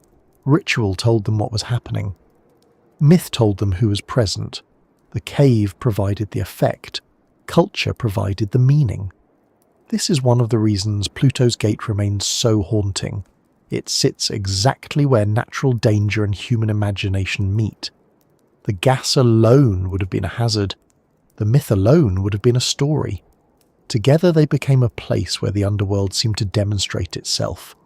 That combination is powerful because it satisfies both the senses and the mind. The eyes see the animal fall. The story explains why. The crowd feels fear. The priest gives fear a name. A god becomes present not through an image, but through an outcome. Ancient writers were struck by this. The sight was described in terms of animals dying when they entered the space, while certain priests could approach and live. One famous account tells of sparrows being thrown in and immediately falling lifeless. Whether every detail of every account was exact or shaped by the dramatic habits of ancient description, modern measurements have shown that the phenomenon itself was real enough. The cave was not simply a literary invention. It was a physical place where carbon dioxide emissions could kill creatures that entered the wrong layer of air. Think about the emotional force of a bird in that setting. A bird is usually the opposite of underworld imagery. It belongs to air, movement, sky, quickness, escape. To see a bird fall near a cave mouth is to see the sky defeated by the ground. That would have made a strong impression. A bull collapsing is powerful because of strength overcome. A bird falling is powerful because of lightness overcome. Different animals made the same point in different ways. No living creature was safe if it entered the breath of the gate. There may have been something especially disturbing about the lack of struggle. A predator attack is violent and clear.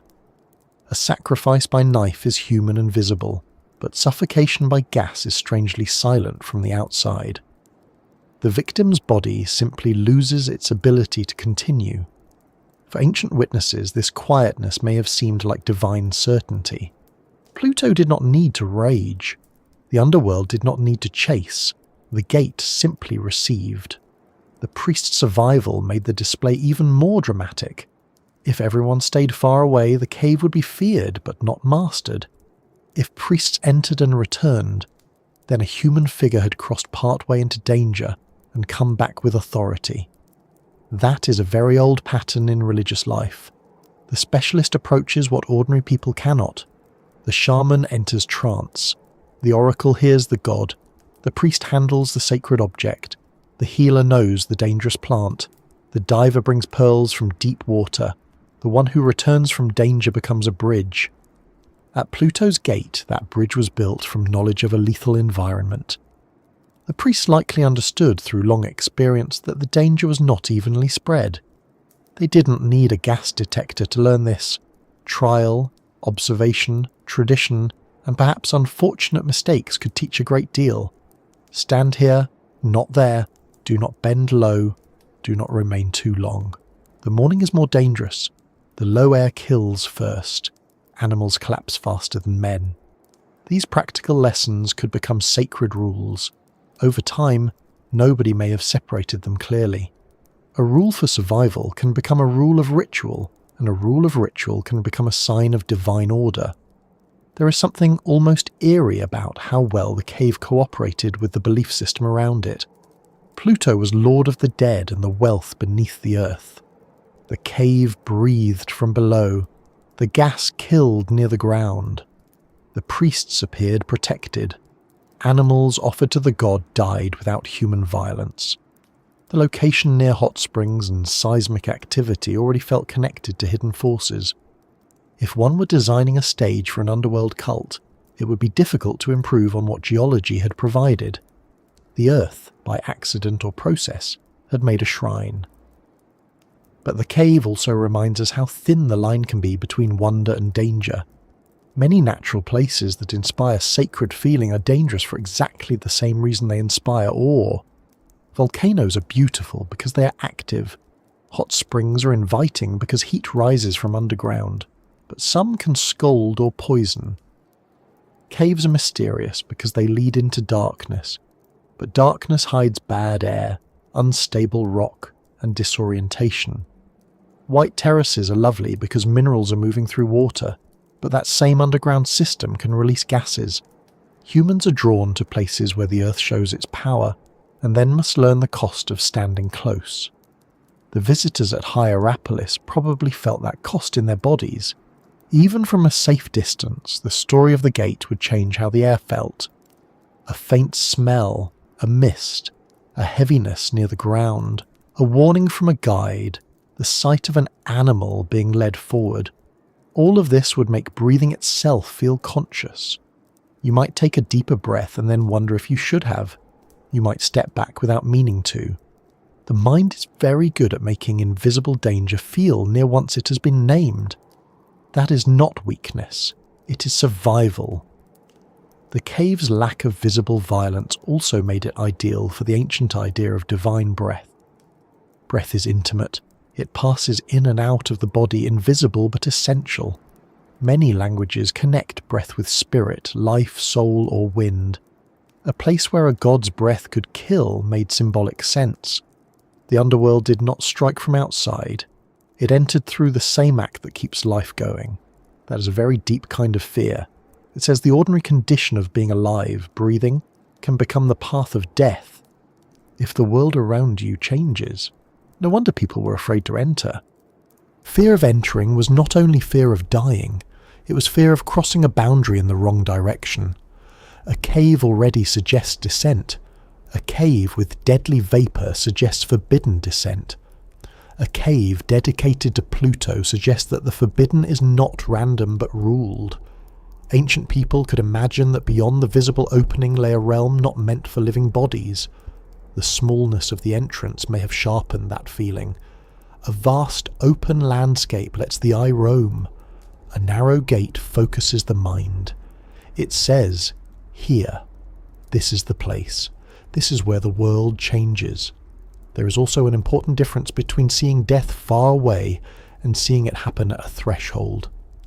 People die everywhere, of course. Ancient cities knew illness, accident, war, childbirth, age, and hunger. But Pluto's gate concentrated death into a ritual moment. It made it repeatable.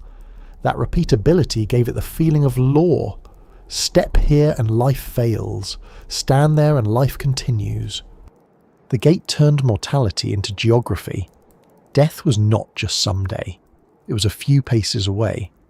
From a modern scientific point of view, the explanation is clear enough to be almost elegant.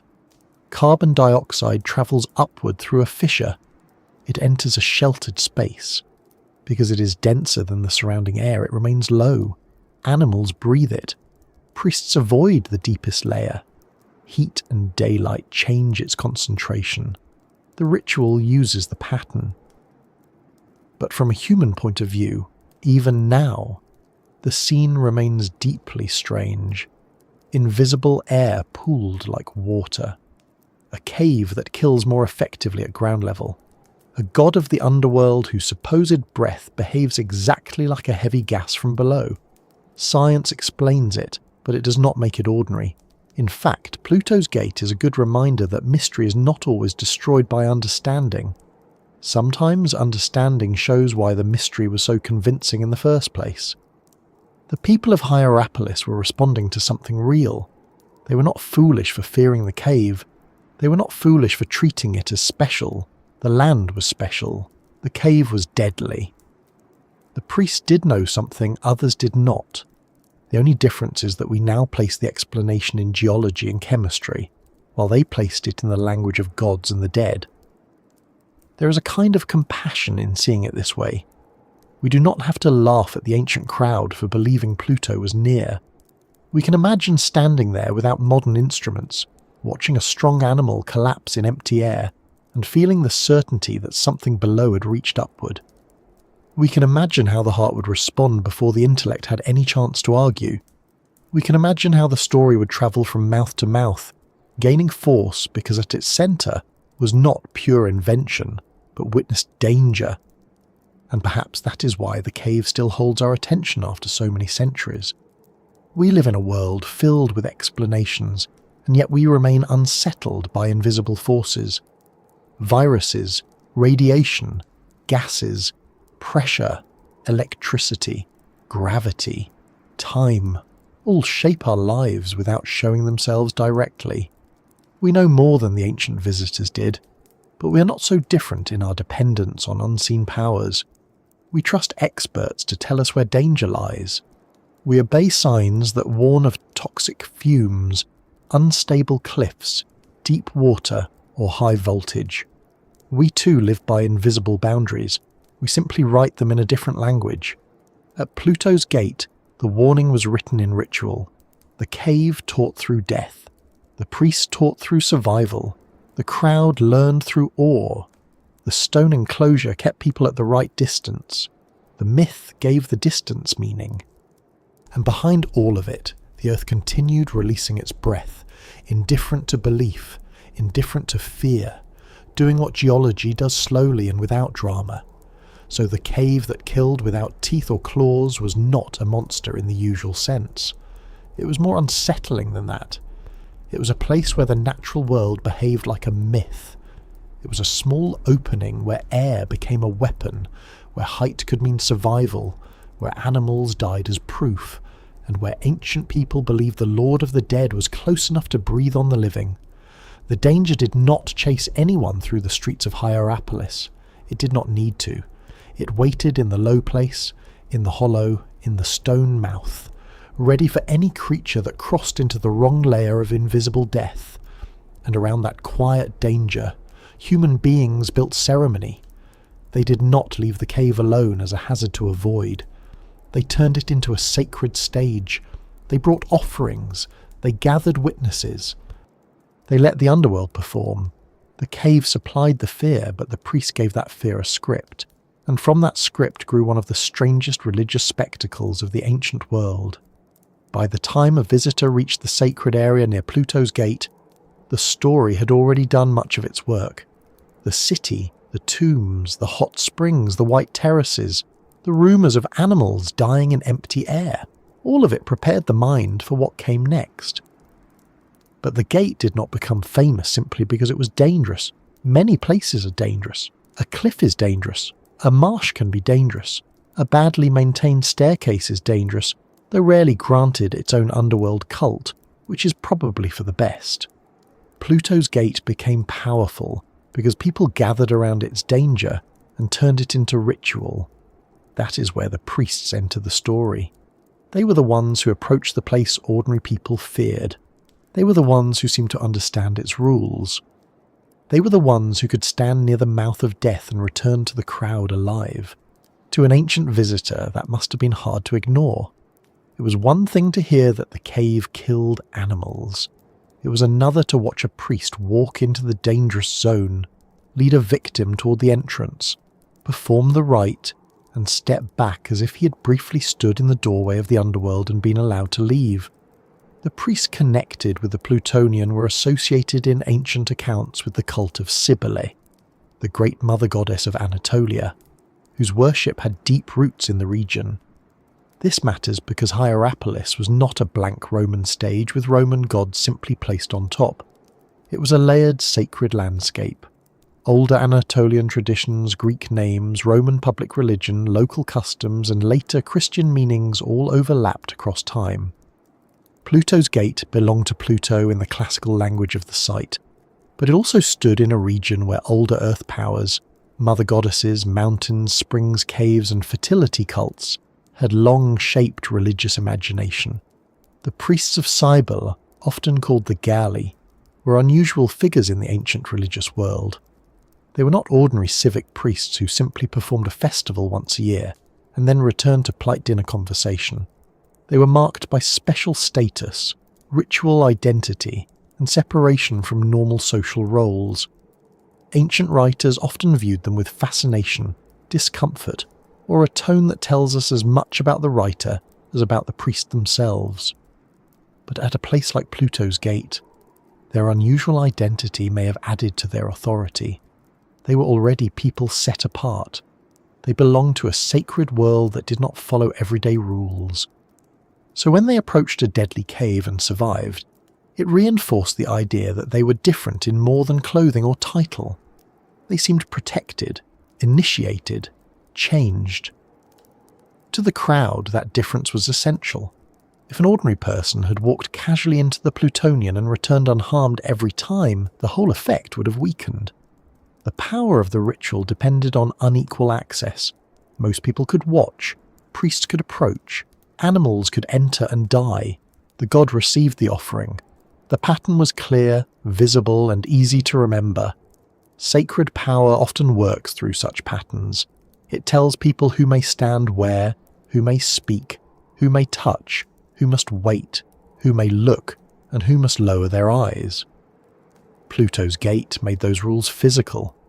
The sacred area was arranged so that people could observe from a safe distance. This was not a private ceremony hidden completely underground. It was a public spectacle, at least in some forms. There were steps and spaces from which visitors could watch the rite unfold. That detail changes the scene. The gate was not only a cave, it was a place of viewing. A person could come to Hierapolis, hear the stories, join a group, stand with others, and witness the underworld's supposed power. Fear became social. Wonder became shared. The crowd itself helped create the event. This is why the idea of theatre fits so well as long as we use it carefully. It does not mean the ritual was fake. It means the ritual had staging.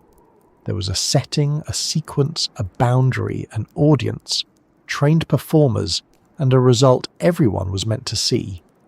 Ancient religion often used spectacle, not because people were shallow, but because the senses matter. A god you can only hear about is one thing.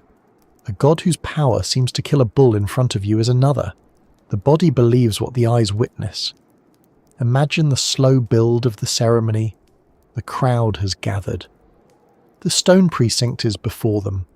The entrance to the grotto is dark, low, and controlled. The priests move with practiced calm. That calm alone would be impressive. People are often most convinced by someone who appears unafraid in a place where everyone else is nervous. A rope may be tied to an animal. A bird may be held in a cage or in the hand. A bull may resist because bulls, unlike people, do not care about theology and generally prefer not to participate in dramatic underworld demonstrations. The priest knows the route. He knows where the danger lies. He knows how close to go. Then the offering is brought forward. For a small bird, the effect would be quick. Birds are light, fragile, and intensely alive in their movements. To see one thrown or released near the deadly opening and then fall would be a simple, brutal demonstration. There would be no need for a long explanation. The crowd could see it. The bird entered the forbidden air and died. If birds were sold to visitors for this purpose, as some modern archaeological interpretations suggest, then the ritual could also become personal. A traveller might not only watch the priest sacrifice a large animal, he might purchase a small creature and test the place himself, or have it tested before him. That is a disturbing thought, but it shows how marvel, religion and economy could blend in an ancient sanctuary. With larger animals, the spectacle carried a different kind of force. A bull was not fragile. It was heavy, muscular and difficult to manage. In many ancient traditions, bulls were among the most powerful sacrificial animals. They represented strength, wealth, virility, and serious offering. To bring a bull before Pluto's gate was to bring visible life and strength before invisible death. When the animal collapsed, the message was dramatic. Even strength could not resist the breath from below. The underworld did not need to overpower the bull with visible violence. It simply took away the air that life depended on. The priest's survival was the other half of the display. If the animal died and the priest died too, the crowd would be terrified, yes, but the sanctuary would have a serious staffing problem. The power of the rite came from contrast. The animal entered the dangerous layer and failed. The priest remained above it or near its edge and lived. Ancient viewers could explain this through divine favour. The priest was protected by the god, or by the Great Mother, or by ritual purity, or by special initiation. The modern explanation is more practical. Carbon dioxide collected low, and the priest's head was higher than the animal's. He may also have known to hold his breath, move quickly and avoid bending down, but practical knowledge and divine authority are not opposites in the ancient setting. The practical method may have been seen as part of the sacred skill. That skill probably took training. It is easy to say from a safe chair far from the cave that the priest simply stood above the gas. But even knowing the general principle would not make the place harmless. Carbon dioxide can be deadly to humans too. If the concentration shifts, if the air is still, if the priest lowers his head, stays too long, or misjudges the moment, the ritual could become dangerous very quickly. The priest's ability to perform again and again suggests not only courage, but careful familiarity. They knew the mood of the place in the way experienced people know dangerous environments. A sailor reads the sea, a mountain guide reads snow, a miner reads the air underground. A priest at Pluto's gate may have read the invisible breath by temperature, time of day, animal response and long practice. Of course, to the audience, much of that reading would be hidden. The crowd saw confidence. They saw survival. They saw an animal die. They did not see gas density. They did not see the priest's calculation. They did not see years of inherited knowledge. That gap between what is done and what is understood is where divine power can appear. A good ritual does not explain itself like a manual. It reveals enough to convince and hides enough to remain powerful. There may also have been sound. We tend to imagine the scene visually, but ritual is never only visual.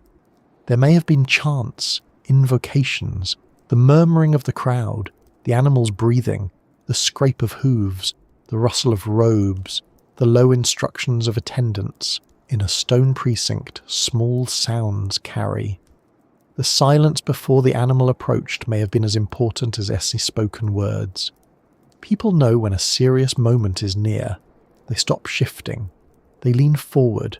They hold their breath a little, which in this case was probably a sensible instinct. Offerings at Pluto's gate were not just death staged for entertainment. They belonged to a religious exchange.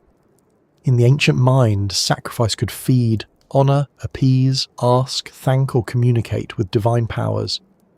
At a sanctuary of Pluto, the offering had a darker seriousness. The animal passed into the god's domain, or at least into the god's breath. Its death confirmed contact. If the site also functioned as an oracle, then the rite might prepare the way for questions. People did not only come to be frightened, they came because the underworld was believed to know things the living did not. That is a key part of the theatre of divine power. It was not spectacle alone, it was spectacle attached to expectation. A traveller might come with a personal question. A family might seek guidance. A sick person might hope for meaning or healing. A city might ask about danger, success, or favour. The underworld, in many traditions, was not merely a place of endings. It was also a place of hidden knowledge. The dead had passed beyond the boundary. The gods below ruled over what was concealed. To consult Pluto was not the same as asking a cheerful household deity for good weather. It was asking a power whose wisdom came from darkness, depth, and finality. This gave the priests a second role. They were not only handlers of a dangerous cave, they were interpreters. They could turn the event into an answer, the offering into communication, the invisible gas into divine presence. That interpretive role may have been more important than the physical performance. Anyone with enough practical knowledge might learn to avoid the worst of the gas, but only priests could tell the crowd what it meant. Meaning was their true authority, and meaning could be valuable. Sanctuaries in the ancient world often had economic life around them. Visitors needed food, lodging, animals, offerings, inscriptions, guides, and sometimes cures or consultations. A famous sacred site could bring wealth to a city. Pluto's gate, frightening as it was, may have contributed to Hierapolis' reputation and economy. A visitor drawn by the thermal waters might also pay to witness the gate. A pilgrim seeking the oracle might buy an offering. A curious traveller might purchase a bird to test the deadly air. Sacred fear could become part of the city's livelihood. This may sound cynical, but ancient sanctuaries were never purely spiritual in a modern separated sense. They were institutions with staff, buildings, maintenance, visitors, and income. Even the underworld apparently had operating costs. Still, it would be unfair to reduce the priests to showmen and the visitors to customers. The ancient world did not separate belief, economy, and performance the way we often try to. A person could pay for an offering and sincerely believe the god received it. A priest could benefit from a sanctuary and sincerely believe he served a divine power. A crowd could enjoy the spectacle and still feel real awe. Human motives often arrive braided together. Fear, faith, curiosity, status, hope, and money can all stand in the same line. The theatrical nature of the ritual may have made it more persuasive, not less. Humans learn through staged repetition. Think of coronations, funerals, weddings, courtrooms, graduations, military ceremonies, and even the quiet routines of bedtime. These events use repeated gestures, formal words, special spaces, clothing, and witnesses. Everyone knows there is staging, but the staging creates seriousness. It tells the mind this matters. At Pluto's gate, the staging told people that the boundary with the underworld was not imaginary. It could be approached in the correct way, by the correct people, at the correct place, with the correct offering. The animal's body became proof. That is a hard sentence, but it is central to the ritual. The body showed what the invisible force could do. In a world without gas sensors, screens, or laboratory reports, the collapse of a living creature was the measurement. The priest may not have thought of it that way, but functionally, the animal demonstrated the presence of danger. The crowd did not need numbers, it saw the outcome. A small bird falling from the air or a bull being dragged away dead communicated more strongly than any chart could have done. Modern science lets us see another layer of the same performance. The priest stands upright. His nose remains above the densest carbon dioxide. The animal's head is lower. The grotto, the enclosure, and the still air allow the gas to collect. The ritual likely works best at certain times, especially when the gas is concentrated near the ground. The priest may time the display carefully. If the animal collapses quickly, the god appears powerful. If the priest survives, the priest appears protected. The whole event depends on the physical behaviour of a gas that nobody in the crowd can see. That is almost perfect theatre, in the ancient sense. The unseen actor is the most important one. The cave did not need a statue of Pluto to move. It did not need thunder or lightning. Its power was quieter and more dependable. It created an effect that could be repeated before witnesses. This may be why such sites were so compelling in the ancient Mediterranean. They joined the local and the cosmic. Here, in this specific city, at this specific opening, the deep structure of the world seemed to reveal itself.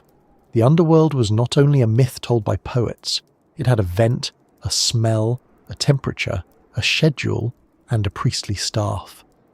There is a subtle question here. Did the priests know they were using a natural gas, even if not in chemical language? They almost certainly knew the danger came from the cave's breath and behaved in particular ways.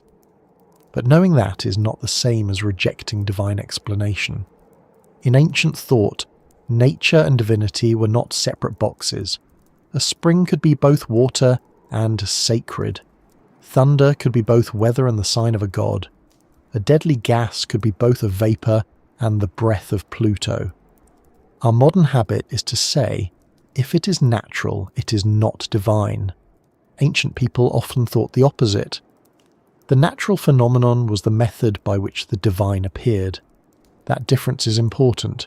It helps us avoid making the story too simple. The priests were not necessarily pretending that nothing physical was happening. They may have understood very well that the cave emitted a dangerous exhalation. Ancient writers used terms for vapours, fumes, and noxious air. What they did not have was our chemical framework. The religious meaning filled the interpretive space. The gas did not make the god unnecessary, it made the god present.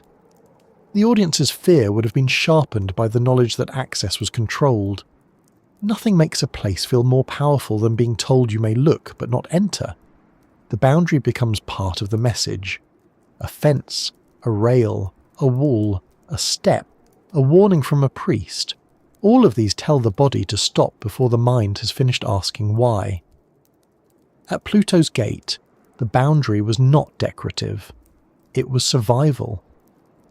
But because it was also sacred, it did two jobs at once. It protected people and intensified the mystery. You can imagine a visitor trying to act calm, perhaps a man from another city, proud, sceptical, determined not to look impressed. He watches the priest step forward. He sees the animal falter. He hears the crowd react. He smells the mineral air, feels the heat rising from the ground, notices that the priest remains alive. At that point, even if he mutters that there must be some natural explanation, he will probably take a respectful step back. Skepticism is easier at a distance. Near the mouth of Pluto's gate, caution would win. The priests understood that.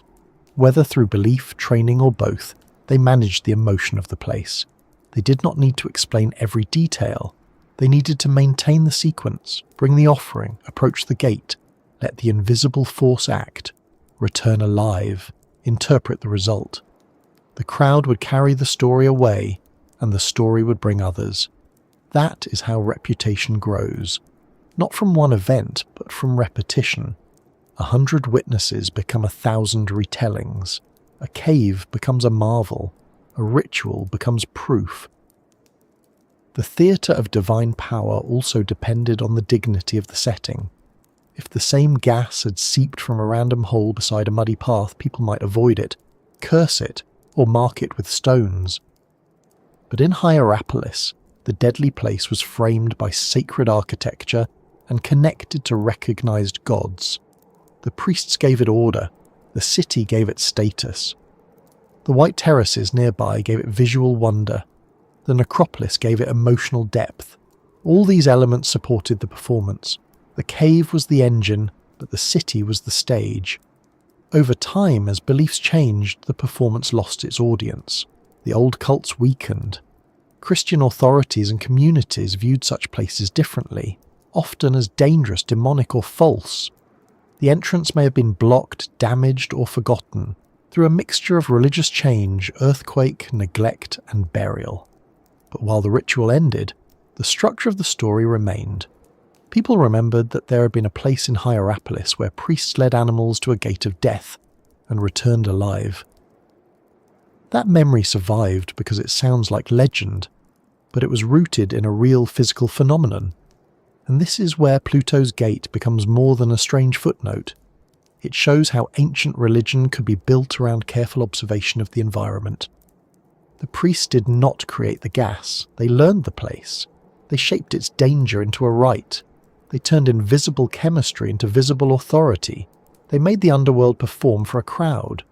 Whether we see that as faith, theatre, science before science, or all three at once, it remains one of the most remarkable examples of how humans transform natural hazards into sacred meaning.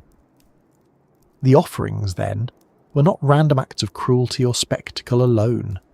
They were part of a system that made sense within its world. The animal crossed a boundary. The god received it. The priest survived because he belonged to the sacred order. The crowd witnessed the proof. The city's reputation grew. The underworld remained terrifying but strangely organised. That organisation mattered. It allowed people to face death in a controlled form, to see it happen and still go home afterward, to believe that even the darkest forces could be approached if the right rituals were followed. There is something unsettling and very human in that. We still build ceremonies around what we fear most. We still need specialists to guide us near danger. We still trust people who can stand close to what frightens us and explain it. Doctors in hospitals, scientists near volcanoes, engineers in disaster zones, divers in deep caves, even historians walking us through old ruins, all serve a version of that role. The priest at Pluto's gate was an ancient form of the same figure, the person who approaches the dangerous edge and returns with meaning. The difference is that at Hierapolis, the edge was literal. It was a stone mouth in the ground. It breathed. It killed. It made the invisible visible through the collapse of living bodies. Around that breath, priests created a ritual that convinced generations the underworld had opened there. And as we move closer to the source of that power, the sacred drama begins to give way to the hidden mechanism beneath it. The quiet geological breath that rose through cracks in the earth and made Pluto's gate one of the most feared places in the ancient city. The hidden breath beneath the stone was not a metaphor to the bodies that met it. It was not a poetic idea, not a priestly invention spoken only to stir the crowd, and not just a dark decoration added to the story after the fact. It was real air, or rather real air gone wrong. It rose quietly from the earth under Hierapolis, slipped through cracks and hollows, gathered where the ground dipped and the stone held it still, and waited without shape. The people who came to Pluto's gate may have called it the breath of the underworld, but whatever name they gave it, the body knew the truth first. Breathe enough of it, and the living world began to fade. That is the quiet power of this place. The gate did not need to lie. It did not need a hidden blade or a trapdoor or some clever machine rumbling behind the wall. The earth itself supplied the effect. Beneath the sanctuary, deep geological forces sent carbon dioxide upward through fractures in the rock. It was a gas from below, born from the restless inner life of the region, moving through a landscape already shaped by hot springs, mineral water, faults, and tremors. By the time it reached the grotto, it had become something an ancient person could feel only by its consequences. A bird falls, a bull weakens, a priest returns alive. The crowd leans back. The story grows stronger. Carbon dioxide is a strange kind of danger, because it does not announce itself in a way the senses can easily understand. It is colourless. It has no dramatic smoke like a fire, no greenish cloud like an old stage villain, no sharp teeth, no warning growl. Under some conditions, a person might not smell anything helpful at all. And yet, in a confined or sheltered place, especially where it continues to rise from below, it can replace the breathable air that living bodies depend on. The problem is not that the gas attacks like a poison in the storybook sense. The problem is that it leaves too little oxygen. It makes the act of breathing fail at its most basic job. That is a frighteningly simple thing. Every life above ground depends on the constant trust that the next breath will be useful. We rarely think about it. The body breathes while we're speaking, walking, sleeping, worrying about dinner, watching rain on a window, or pretending we're not checking the clock. Breath is automatic because it has to be. If we had to consciously manage every single breath, most of us would never get through breakfast. At Pluto's gate, that ordinary trust was betrayed by place. The air near the ground looked like air, but it did not behave like air the body could safely use. The reason the gas stayed low is important. Carbon dioxide is heavier than the mixture of gases we normally breathe. In open, moving air, it disperses. Wind, warmth, turbulence, sunlight, and space can thin it out. But in a sheltered hollow, especially near a cave mouth or sunken enclosure, it can settle close to the floor. It can form an invisible layer, almost like a shallow pool. The word pool is not perfect, because it does not have a surface you can see or touch, but it helps the mind picture the danger. Imagine water filling the lower part of a basin, except the water is invisible and dry, and instead of wetting your feet, it steals the usefulness from your breath. That invisible pooling made Pluto's gate especially deadly to animals. A small bird was entirely inside the dangerous layer almost at once. A goat, sheep or bull, with its head lowered close to the ground, breathed from the worst part of the air. The priest standing upright might have his head above the strongest concentration. This difference of height could look like a miracle. The animal died, the human survived. The god had chosen, the priest had power. But below the sacred interpretation, the quiet behaviour of a heavy gas was doing the work. Still, knowing this should not make the ancient scene feel less strange. In some ways, it should make it stranger. The underworld breath had rules. It gathered low. It changed with time of day. It thickened in stillness. It could be weaker under the heat of the sun and stronger in cooler hours, especially when the air near the ground was calm. That meant the gate may not have been equally deadly at every moment. It had moods, or at least it seemed to. The breath could gather like an unseen tide. For the priests, this meant the place had to be read carefully. For the crowd, it meant the god's presence could seem stronger or weaker depending on hour, weather, and ritual timing. There is a very old human instinct to treat such patterns as personality. When a river floods in one season and shrinks in another, people imagine its temper. When a volcano sleeps for generations and then erupts, people say it has awakened. When the sea gives fish one year and storms the next, people speak of blessing and anger. This is not foolishness in the shallow way we sometimes imagine. It is the mind trying to build a relationship with forces too large or hidden to control. At Pluto's gate, the gas did not behave randomly. It behaved according to physics, but to people without that vocabulary, its pattern could be read as intention, and perhaps that made the priest's role even stronger. They were not just brave men walking near a dangerous cave. They were readers of the invisible. They knew the breath's habits, or seemed to. They knew when to approach, where to stand, how long to remain, and how to bring the offering close enough for Pluto to receive it without joining the offering themselves. In another age, with different tools, we might call that environmental knowledge.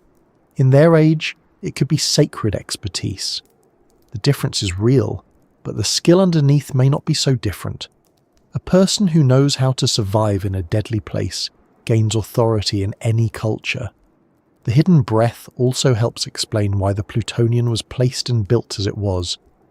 The sanctuary did not simply mark a myth and then hope the Earth would cooperate. It was built around a natural emission. The dangerous breath came first, or at least the strange place did. The architecture followed. Stone enclosed it. Ritual organized it. Names attached to it. The cave became Pluto's gate because the Earth was already doing something that made such a name feel true. Humans did not invent the power of the place from nothing. They framed it. This is one of the most important ideas in the story of Hierapolis. Sacred landscapes often begin with attention. People notice what is unusual. A spring that heals, a rock that rings, a cave that breathes, a mountain that glows at sunset, a crack that releases warm air, a pool that never dries. Over time, attention becomes story. Story becomes ritual. Ritual becomes architecture. Architecture becomes memory. And centuries later, archaeologists arrive and find stones that seem silent until the landscape begins speaking again. At Pluto's gate, the landscape still speaks through chemistry, even after the old rites ended, even after the ancient crowds vanished, even after earthquakes damaged the city, and later generations forgot exactly how the sanctuary worked.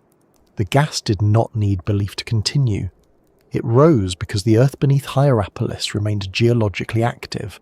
That is almost humbling. Human meaning comes and goes. Gods are renamed.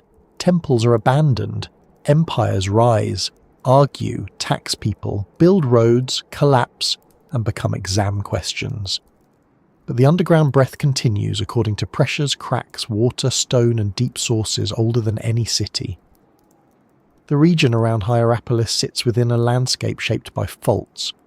Faults are fractures in the Earth's crust where rocks have moved or can move.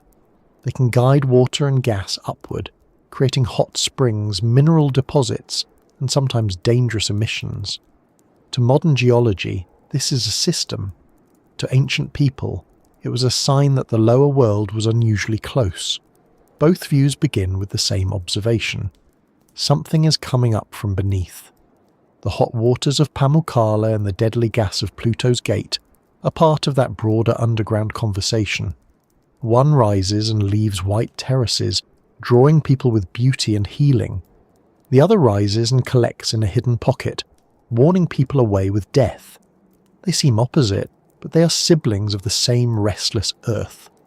Warmth, minerals, vapour, gas, tremor, spring, cave, terrace, fault. Hierapolis was built on a place where the boundary between surface and depth was unusually active. It is not surprising that the city became sacred. It would have been more surprising if people had ignored it completely and said, well, that is all perfectly normal, before opening a quiet pottery shop. The hidden breath beneath the stone also tells us why the gate was more frightening than a visible hazard. If a cliff is dangerous, you can see the edge. If fire is dangerous, you can see the flame. If a river is flooding, you can hear and watch the water.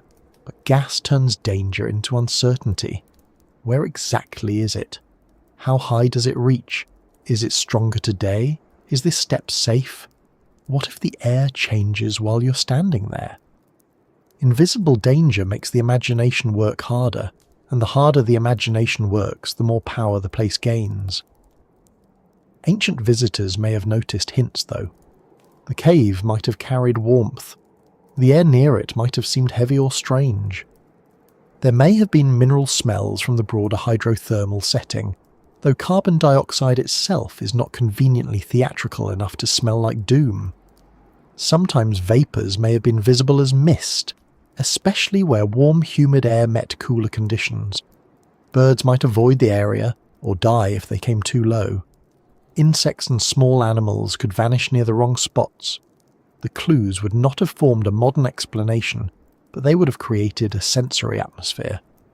A place can feel wrong before anyone can explain why. The presence of water made the scene even more layered. In the grotto, hot water passed through the rock, and the broader landscape was full of thermal flow. Water and gas often travel together in such settings, guided by fractures and pressure. The ancient mind may have seen the water as healing and the gas as deadly, but both came from hidden passages beneath the city.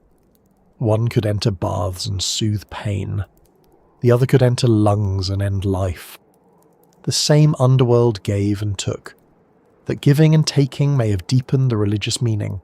Pluto, as Lord below, was not only connected with death. The earth below also held wealth. Seeds germinated in darkness. Metals came from mines. Springs rose from unseen depths. The underground was not simply a grave, it was a storehouse. Hierapolis, with its hot springs and deadly gate, made that dual nature visible. The lower world could heal, enrich, frighten, and kill. It was not evil in a simple sense. It was powerful, and power, in ancient religion, demanded respect. The priest who served near the gate may have understood this better than anyone. They stood at the place where an invisible natural force could be made visible through ritual. Their authority depended on the hidden breath, but also on not fully revealing it. If everyone knew exactly where the gas lay and how to avoid it, the sacred effect might weaken. But again, we must be careful.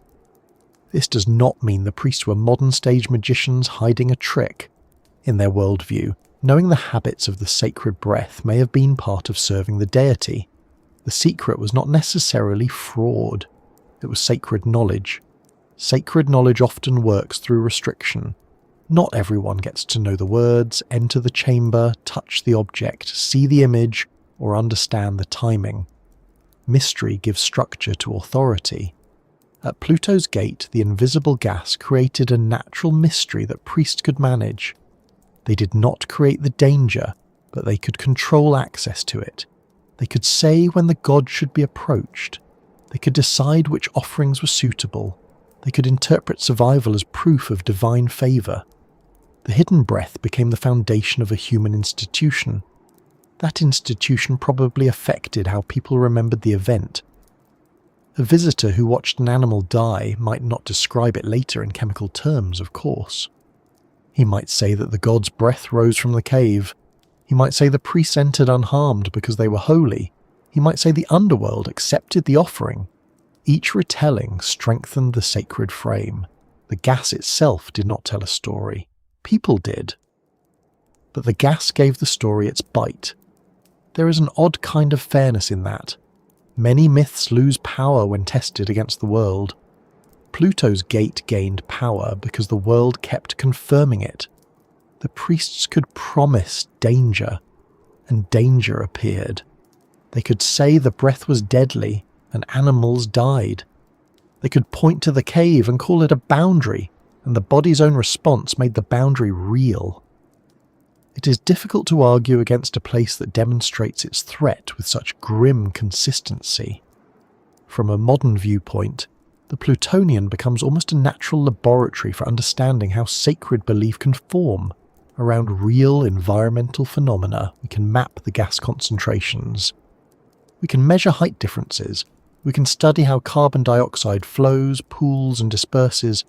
We can compare ancient descriptions with modern readings. And when the pieces line up, the result is not that the ancient story was simply wrong. It is that the ancient story was an interpretation of a real phenomenon, one that was dramatic enough to demand interpretation. The phrase hidden breath beneath the stone may sound gentle, but the reality was harsh. Carbon dioxide at high concentration can incapacitate quickly. It can confuse the senses, weaken muscles, and lead to unconsciousness. A living creature caught in it may not have time to understand what is happening. That speed added to the ancient awe. If death had taken hours, the scene would have been different. The ritual power depended partly on suddenness. The animal entered, breathed, faltered, and fell. The invisible acted faster than doubt. The stone around the grotto helped hold that breath. Architecture can guide air as much as it guides people. Walls shelter, floors dip, chambers trap, openings funnel. Whether the builders fully understood it or learned through use, the built environment and the gas work together.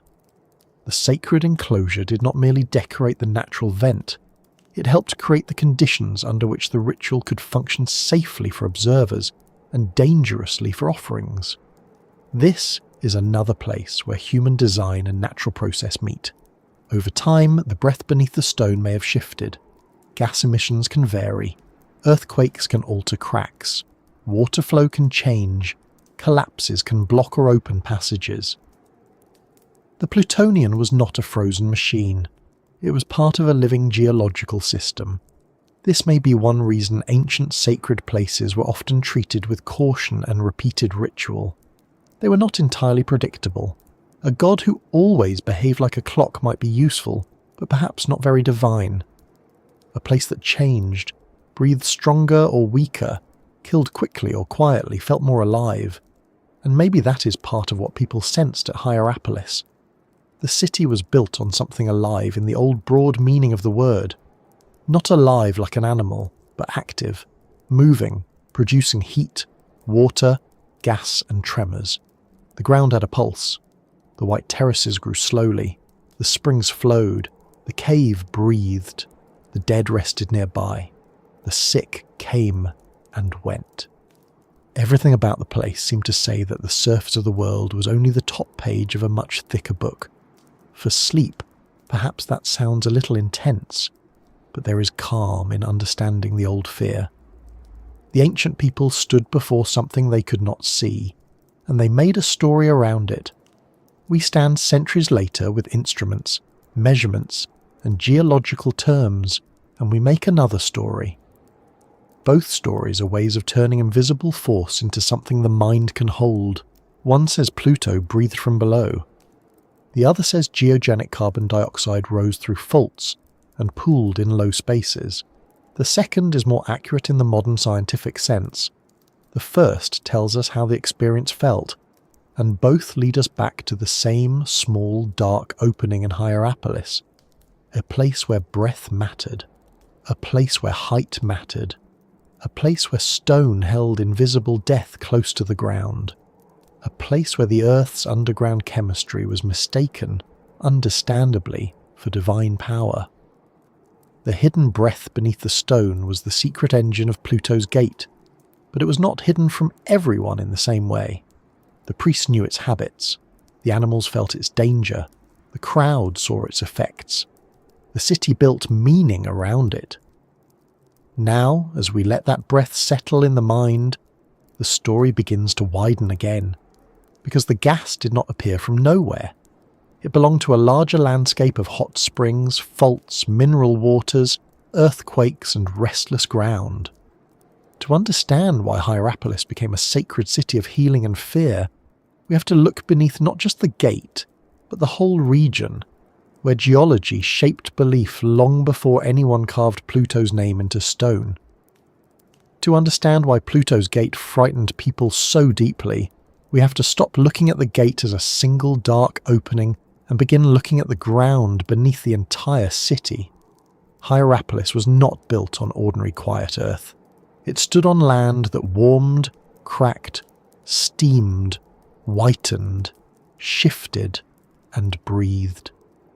The strange cave was only one expression of a much larger hidden system, a system that shaped the city's beauty, its healing reputation, its sacred geography, and its fear. The underworld, in a sense, did not begin at the mouth of the Plutonian. It began under every footstep. The white terraces of Pamukkale are the gentler face of that system. They seem peaceful now when seen in photographs, pale pools stepping down the slope under blue sky, so bright they can look like snow, salt, cotton, or a cloud that grew tired and decided to sit on a hillside. But those terraces are not decoration. They are the visible record of water rising from underground, carrying dissolved minerals spreading across the surface, cooling, releasing gases, and leaving stone behind. Drop by drop, sheet by sheet, the water built a white landscape out of dissolved calcium.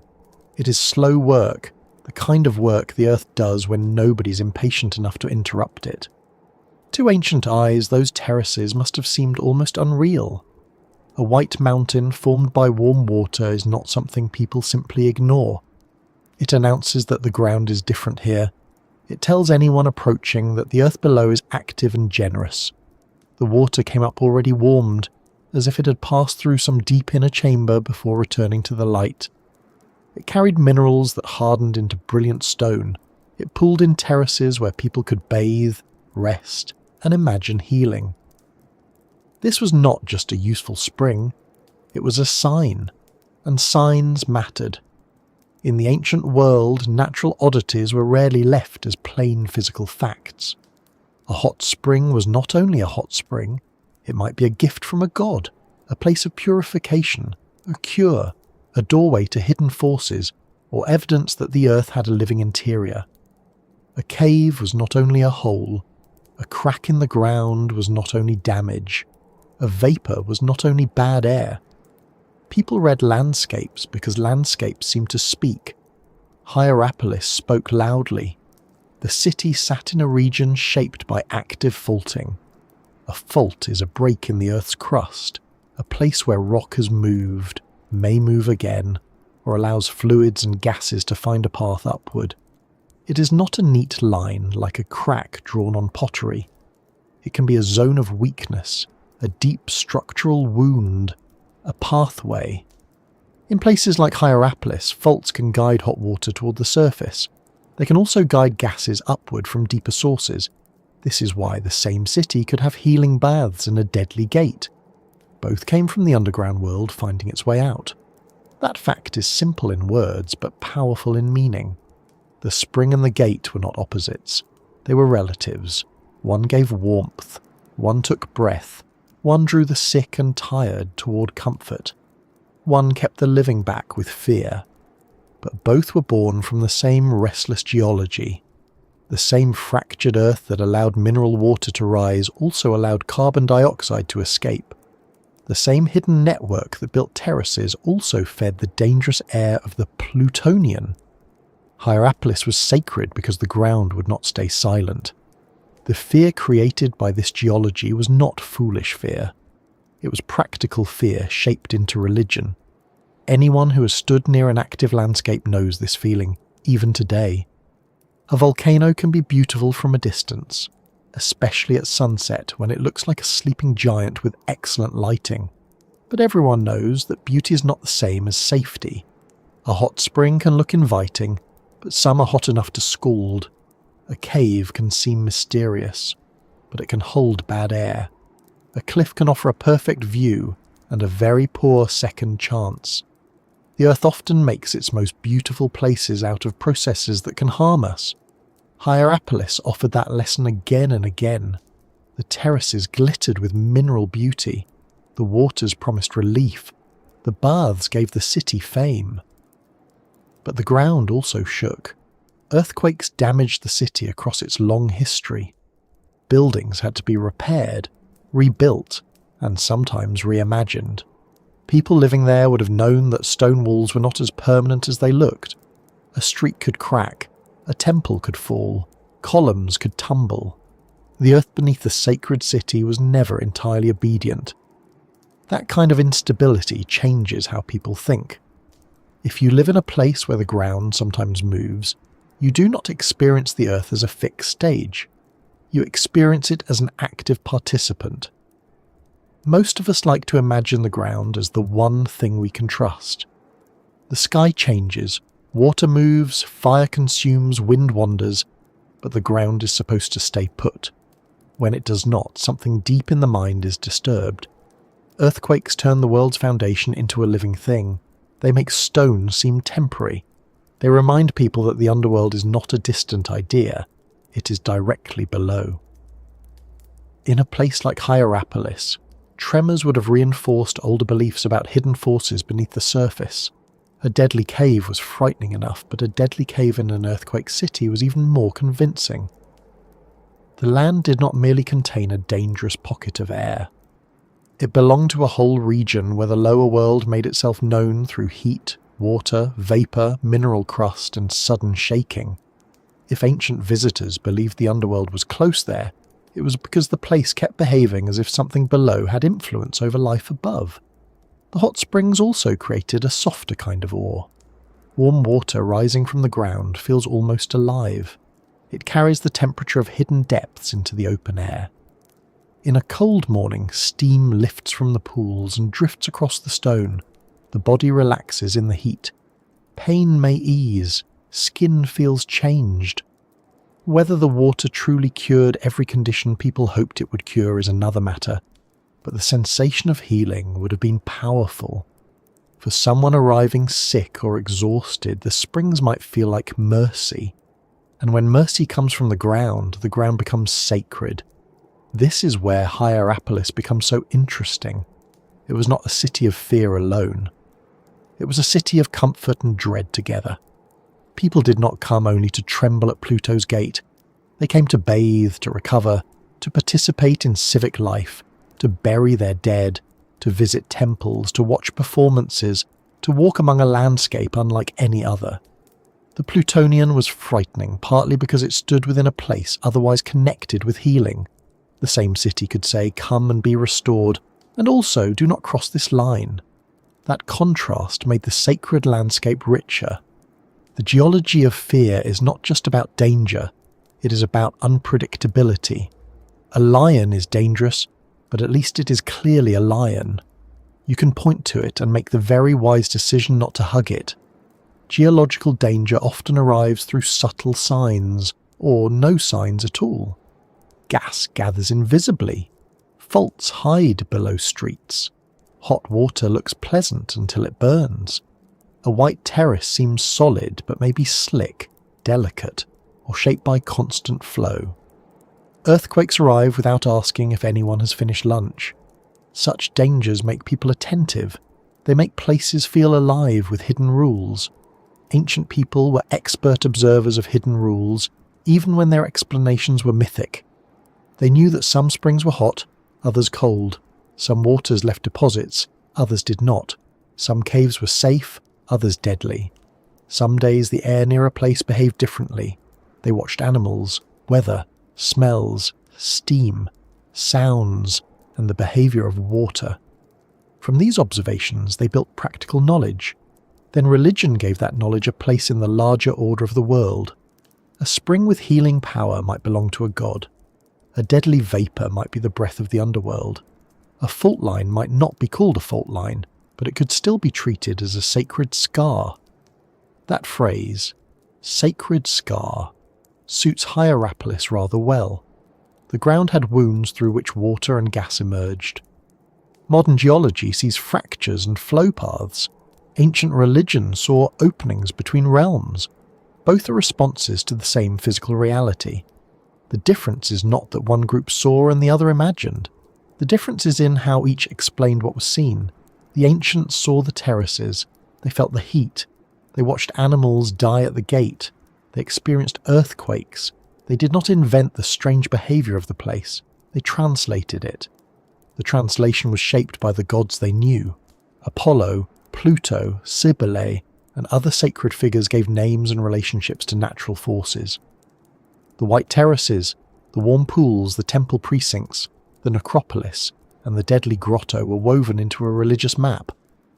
Pluto's gate belonged to the world below because its power came from below.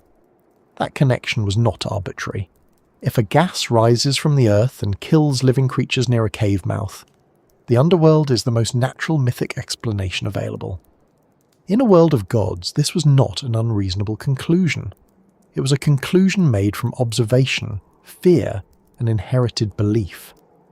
The fault lines beneath Hierapolis also created a sense of time deeper than human life. Earthquakes could break a city in moments, but the terraces formed slowly over ages. The springs flowed year after year. Mineral deposits thickened. Stone grew where water passed. A person might visit the terraces and see them as eternal, but in truth they were always changing. The surface was being built and rebuilt by water. That slow transformation can be hard for humans to grasp. We live by days, seasons, and lifetimes. The earth works through pressures, fractures, and mineral patience. Maybe this is why places like Pamukkale feel dreamlike. They show time as substance. Water becomes stone, breath becomes death, tremor becomes ruin, fault becomes city plan. The landscape is not just a backdrop to human history. It is the author of many of the conditions that history must obey. Hierapolis could not have been Hierapolis anywhere else. Move it away from the springs and faults, and it becomes another city entirely. Its sacred identity was geological before it was architectural. The people who built there understood enough to take advantage of the landscape. They used the waters, they developed bathing spaces, they framed the sacred sites, they repaired after earthquakes. They buried their dead in a city already famous for healing and mystery. They did not conquer the geology exactly. They negotiated with it. That may be the best word. Hierapolis was a negotiation between human ambition and restless ground. Negotiation always involves compromise. The benefits were clear: water, fame, visitors, sacred authority, beauty, healing and economic life. The costs were also clear: earthquakes, unstable structures, dangerous gases, and the need to respect places where the Earth's emissions could kill. The city endured because the benefits outweighed the fear, or because the fear itself became part of the value. A place that frightens people can also draw them. Not everyone wants a safe landscape all the time. Some places matter because they remind us that the world is larger than our comfort. Modern visitors still feel this, though usually in a quieter way. They walk barefoot along the terraces where allowed, look across the valley, explore ruins, photograph the theatre, and think of the ancient city as beautiful. But beneath the beauty is the same geological story. The white stone exists because water rose and changed. The ruins exist partly because people trusted and challenged unstable ground. The Plutonian exists because gas found a path upward through the fractured earth. Even now, the place is not only archaeological, it is active. The same processes that shaped ancient belief have not entirely stopped. This continuity is important. We often think of ancient sacred sites as belonging to the past, as if the moment the temples fell silent, the landscape stopped participating. But the earth does not retire when a religion changes. The springs continue, minerals continue to deposit, faults remain, gas may still seep. The old gods may no longer receive offerings there, but the physical forces that once made them seem present are still part of the land. That gives Hierapolis a strange double life. It is both ruin and process, both memory and ongoing geology. The fear at Pluto's gate was a local expression of a wider human pattern. Around the world, people have treated volcanic vents, steaming caves, hot springs, boiling mud, sulphurous pits, and earthquake cracks as sacred or dangerous places. This makes sense. These are locations where the earth breaks ordinary expectations. The ground smokes, water boils without fire, rock smells sharp, birds avoid a hollow, the soil trembles. To people without modern instruments, such places seem like openings into hidden realms. To people with modern instruments, they are openings into hidden systems. The wonder survives the change in language. At Hierapolis, the hidden system was unusually theatrical because it produced both the white terraces and the deadly gate so close together. The city became a lesson in how geology can create religious imagination. If the ground had been flat, cold, dry and silent, no one would have built the same sacred story there. The gods of the place were chosen partly by the behaviour of the place. A healing landscape called for healing meanings. A deadly cave called for underworld meanings. Earthquakes called for awe and caution. The environment shaped the mythology as surely as builders shaped stone. This does not mean people had no creativity. Quite the opposite. They took the raw facts of the landscape and made a complex cultural world from them. They connected hot water to health, deadly vapour to Pluto, urban space to ritual, tombs to memory, and tremors to divine force. They made a city where the strange behaviour of the earth could be lived with, visited, honoured, feared, and explained. That is human creativity at its most ancient and practical. It turns uncertainty into order. But order never fully removed fear. It only gave fear a frame. A visitor to the Plutonian could watch from a designated place, trust the priests, understand the ritual, and still feel the body's quiet alarm. That alarm was part of the experience.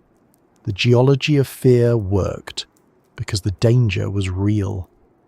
If the gate had been harmless, the ritual would eventually have become hollow. If the terraces had not shone, the city would have lost much of its aura. If the springs had not warmed the body, the healing reputation would have faded. The sacred story depended on the earth continuing to perform. There is a calm kind of wonder in that. The ancient people of Hierapolis lived inside a landscape that constantly blurred the line between natural process and sacred sign.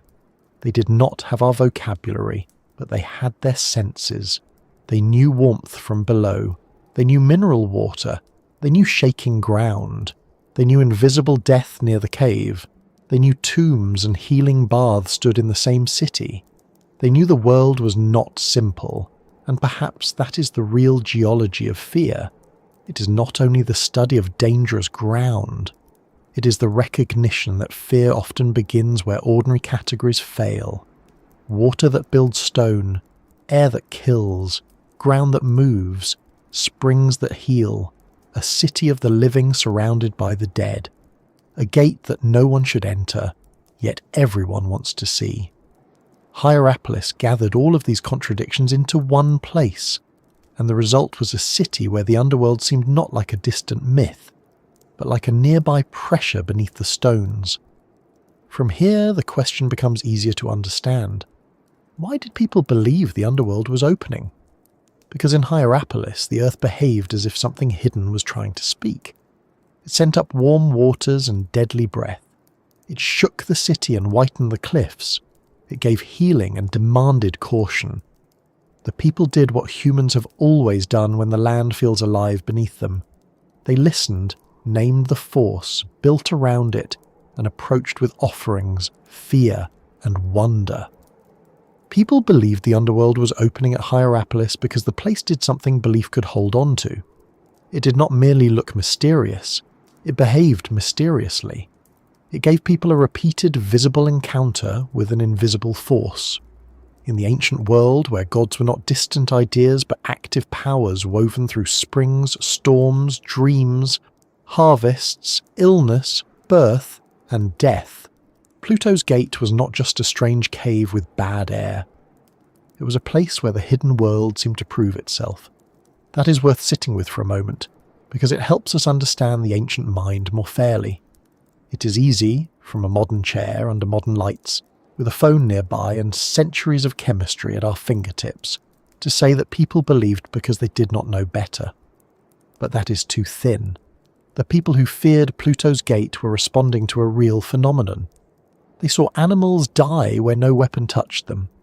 They saw priests approach the same place and survive. They knew the cave breathed from below. They knew the earth around Hierapolis was already strange with hot springs, white mineral terraces, tremors and steam. Their belief was not floating above reality. It was rooted in reality, then grown into myth.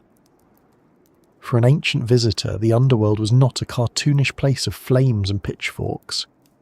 That picture belongs to later imaginations, and to people who enjoy making the afterlife look like very poor urban planning.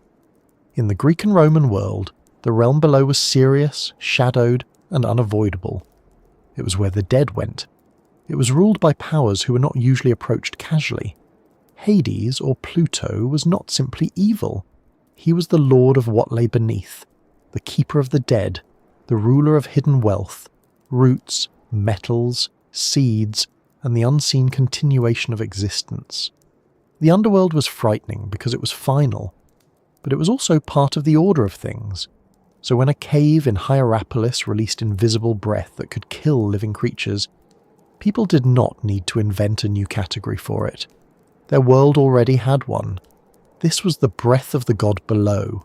This was a doorway to his realm. This was a place where the living world was thin enough for the dead world to touch it, and the landscape made that interpretation feel natural. Hierapolis was not an ordinary city where someone randomly pointed to a dark corner and declared it sacred. It stood above the white terraces of Pamukkale, where warm mineral waters flowed and hardened into bright stone. The ground produced beauty. It produced heat. It produced healing pools. It produced deadly vapour. It shook with earthquakes. It carried the dead in its vast necropolis. Everywhere the surface seemed connected to something powerful underneath. A visitor did not have to be unusually imaginative to feel that the lower world was active there. The land was already making the argument. The white terraces alone would have prepared the mind. They looked like the earth was growing a pale staircase, as if water had learned to become stone while still moving. Ancient people watched warm springs emerge from underground and saw more than a physical process. They saw hidden force becoming visible. Water came up from darkness carrying minerals, warmth, and perhaps healing. Then, not far away, another hidden force rose and killed. The same below gave comfort and danger. That is exactly how ancient sacred power often worked. It was not simple. It gave and took. It healed and frightened. It had to be respected. The necropolis added another layer. Hierapolis was ringed by tombs. The dead were present in stone, name, memory and road. A traveller entering the city could pass burial monuments before reaching the baths or temples. The living city and the city of the dead were neighbours. In that setting, Pluto's gate did not feel like a strange, isolated invention. It felt like the most concentrated expression of something already in the air. The dead were near. The earth below was active. The gate made that nearness dramatic. What made the Plutonian especially convincing was that it turned belief into spectacle. An idea can be doubted. A sermon can be ignored. A myth can be treated as old family furniture, respected but not examined too closely. But a bull collapsing in front of a crowd is harder to dismiss. A bird falling after entering the vapour is harder to explain away. Ancient writers described animals dying quickly when brought into the space, and that kind of demonstration would have settled into the memory of anyone who saw it.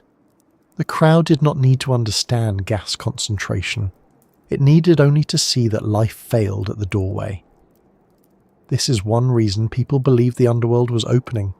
The gate gave a physical result that matched the myth. Pluto was the ruler of the dead. The cave killed. Pluto lived below. The breath came from below. The underworld was hidden. The danger was invisible. Priests could stand near it and seem protected. Animals entering the lower air died as offerings. Everything lined up. The place looked, felt, and behaved like the story people already knew. When a belief has that much support from the senses, it becomes very strong. We should not underestimate the power of repetition either. If the ritual happened again and again, each performance confirmed the last. The first visitor might be shocked. The second might be warned and then convinced. The third might come already expecting wonder. Over years, the event became part of the reputation of Hierapolis. People carried the story home. They told others that there was a place where the underworld breathed. Each retelling made the next witness arrive with a prepared imagination. Prepared imagination matters. If someone tells you a house is haunted before you enter, every creak becomes meaningful. If someone tells you a forest is sacred, every old tree seems to stand more deliberately. If someone tells you a cave is a gate to the dead, the darkness inside is no longer just darkness. At Pluto's gate, the stories arrived before the visitor did. The mind entered the sanctuary already half convinced, and then the gas supplied the final evidence. The priests strengthened that belief through their role as mediators. They controlled the boundary.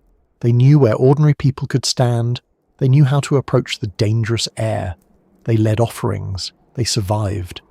To the crowd, they seemed to move between worlds. That is a powerful image. The priest does not fully enter the realm of the dead, but he comes close. He stands where others may not stand. He returns from the danger with his body intact and his authority increased. In many cultures, the person who can approach danger and return becomes a guide to meaning. At Hierapolis, the priests were guides to the edge of death. Their survival made the underworld seem organised rather than random. A random deadly cave is frightening, but a sacred deadly gate with trained priests is something else. It suggests rules. It suggests that the divine world can be approached correctly. It suggests that death itself, terrifying as it is, belongs to an order. The priests did not remove fear. They shaped it. They made fear ritual, and a fear that has ritual around it becomes easier for people to carry. That may be one of the deeper reasons people believed. The idea of the underworld opening was frightening, but it also gave death a place, a name, a ruler, and a procedure. A world where death simply happens without meaning is very difficult for the human mind to bear. A world where death has a gate, a god, a sanctuary, and priest is still frightening, but it is not meaningless. Pluto's gate made the invisible end of life visible enough to approach from a safe distance. The gas itself helped, because it acted like breath. Breath has always been tied to life. A baby's first breath marks arrival. A final breath marks departure. Words for spirit, wind, soul, and breath often live near one another in human languages and imagination. So a deadly exhalation from the earth carried symbolic weight even before anyone explained it. It seemed as if the world below was breathing upward, and that breath undid the breath of living creatures. This was not just a hazard, it was a reversal of life.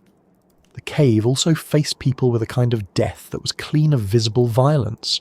No blade, no blood, no wound, no predator. The animal simply entered the wrong air and failed. That quietness made the event feel less human and more divine. Human violence is messy and obvious. Divine force in many ancient stories can be invisible, instant, and absolute. Pluto's gate acted in exactly that way. It did not argue. It did not chase. It waited, and anything that crossed the boundary too deeply was taken. The ancient fear of bad air also played a part. Long before modern germ theory or gas chemistry, people understood that some places had harmful atmospheres. Marshes, caves, mines, volcanic areas, tombs, and stagnant spaces could be dangerous. They may not have known the molecular reasons, but they knew that air could be unhealthy or deadly. The Greeks and Romans had ideas about vapours, miasmas, and exhalations from the earth. So the breath of Pluto was not an impossible concept. It fit into a broader understanding that the ground could release forces affecting bodies and minds. Still, Pluto's gate went beyond ordinary bad air because it was placed inside a sacred story. The invisible vapour did not merely cause illness over time, it killed in front of witnesses. That gave the place urgency. A marsh might slowly sicken people. The Plutonian could drop a bird almost at once. Quick effects create quick belief. The mind does not need long reflection when the body in front of it has already fallen. Another reason people believed the underworld was opening is that the entrance itself fit the ancient geography of death. Caves have always suggested passage. They lead inward and downward. They swallow light. They hide their endings. A cave mouth is naturally a threshold, and thresholds are powerful. Doorways, gates, bridges, river crossings, mountain passes, city walls, and tomb entrances all carry symbolic weight because they separate one state from another, inside and outside, safe and dangerous, living and dead, known and unknown. Pluto's gate was a threshold that behaved like one. It did not only symbolize passage, it enforced one. Cross too low, too far, too long, and life changed into death. That physical enforcement made the symbolic meaning stronger. It was as if the cave itself said, "This line is real." The underworld also had associations with hidden knowledge. People did not only fear the dead, they sometimes wanted wisdom from them. The dead had crossed beyond human life. The gods below ruled what was concealed. Oracles connected with chthonic powers could carry a darker, more serious authority than ordinary advice. If Pluto's gate functioned as a place where questions could be asked through ritual, then belief in the opening was useful as well as frightening. People came not simply to tremble, but to seek answers. Fear and hope arrived together. That mixture is very human. We're drawn to what frightens us when we think it might also reveal something. The storm is dangerous, but it tells us about the sky. The volcano is deadly, but it reveals the earth's fire. The tomb is sad, but it tells us about those who came before. The underworld is terrifying, but perhaps it knows what the living do not. Pluto's gate offered a controlled encounter with that possibility. The living could stand near the dead world and ask or watch or wonder. The city's broader, sacred landscape would have made all of this feel legitimate. Temples, baths, tombs, processional spaces, and public architecture gave the gate a formal setting. A dangerous vent in the wilderness might be feared. A dangerous vent in a recognized sanctuary becomes holy. Architecture does not merely shelter belief, it teaches people how to believe. Steps tell people where to gather. Walls tell them where to stop. Altars tell them where attention belongs. In Hierapolis, the built environment turned natural gas into religious experience. The priests, the offerings, the crowd, the stone, the cave, the stories, and the landscape formed one system. Remove one piece, and the belief changes. Without the gas, the sanctuary loses its most dramatic proof. Without the priests, the danger remains but lacks interpretation. Without the crowd, there is no shared witness. Without the myth of Pluto, the gas is only a hazard. Without the hot springs and white terraces, the city loses the atmosphere of a place where the underground world is unusually near. Together, all these things made the underworld feel open. It is also important to remember that ancient people did not sharply separate nature and divinity the way many modern people do. For us, saying it was carbon dioxide may sound like the end of the religious explanation. For them, saying it is a deadly vapour from below could support the religious explanation. Nature was not outside the gods. Nature was one way the gods acted. A spring could be a spring and sacred. Lightning could be weather and a sign. A cave could emit gas and be Pluto's gate. These were not contradictions in the ancient imagination. So when people believed the underworld was opening, they were not necessarily denying the physical reality of vapour. They may have been interpreting that vapour as the form taken by the underworld in the human world. The breath was the evidence, the god was the meaning. This is why modern research has made the site more fascinating, not less. The discovery of deadly carbon dioxide does not simply debunk the ancient story. It explains why the story was believable for so long. It shows that the ancient fear was anchored in a real environmental phenomenon. The people of Hierapolis did not choose a harmless cave and pretend it was deadly. They stood before a natural opening where death could actually rise from the ground. Their conclusion was mythic, but their observation was sound. There is humility in that. Modern people also build meaning around invisible forces. We speak of radiation, viruses, pressure systems, magnetic fields, toxins, and gravity with confidence because instruments and science have made them knowable. But we still rely on experts, warnings, rituals of safety, and shared trust. We avoid places marked dangerous even when we cannot see the danger. We believe in invisible powers too, only ours come with labels, measurements, and sometimes very unfriendly warning signs. The ancients had priests, we have censors, both stand between ordinary people and hidden danger. At Pluto's gate, the hidden danger became a religious truth. The earth breathed, animals died, priests survived, and the crowd watched. That was enough. The underworld did not have to open wide. It only had to open a crack. A small dark mouth in the stone, a layer of invisible gas, a few steps where no one should stand too long. In that small space, the largest human fear found a location. And maybe that is the deepest reason people believed. Pluto's gate gave form to something formless. Death is everywhere and nowhere. It comes in countless ways at countless times, and no one can see beyond it with certainty. But at Hierapolis, death seemed to have a doorway. People could point to it. They could approach it. They could watch it act. They could step away from it afterward and return to sunlight. The gate made the unknown visible enough to fear, but distant enough to survive. That combination is powerful. Too much distance, and a belief becomes abstract. Too much closeness, and it becomes unbearable. Pluto's gate held people at the edge. It let them feel the nearness of the underworld without fully crossing into it. The animal offering crossed farther. The priest stood between. The crowd remained alive. The story continued. So the belief that the underworld was opening was built from many layers at once. It came from mythology, but also from geology. It came from fear, but also from repeated observation. It came from priestly performance, but also from real danger. It came from the city's tombs, waters, terraces and tremors. It came from the human need to turn the unseen into a place, and the unknown into a story. Now, after all these layers, the ruined gate becomes easier to hear, not as a silly superstition, and not as a solved trick, but as a meeting point between earth and imagination.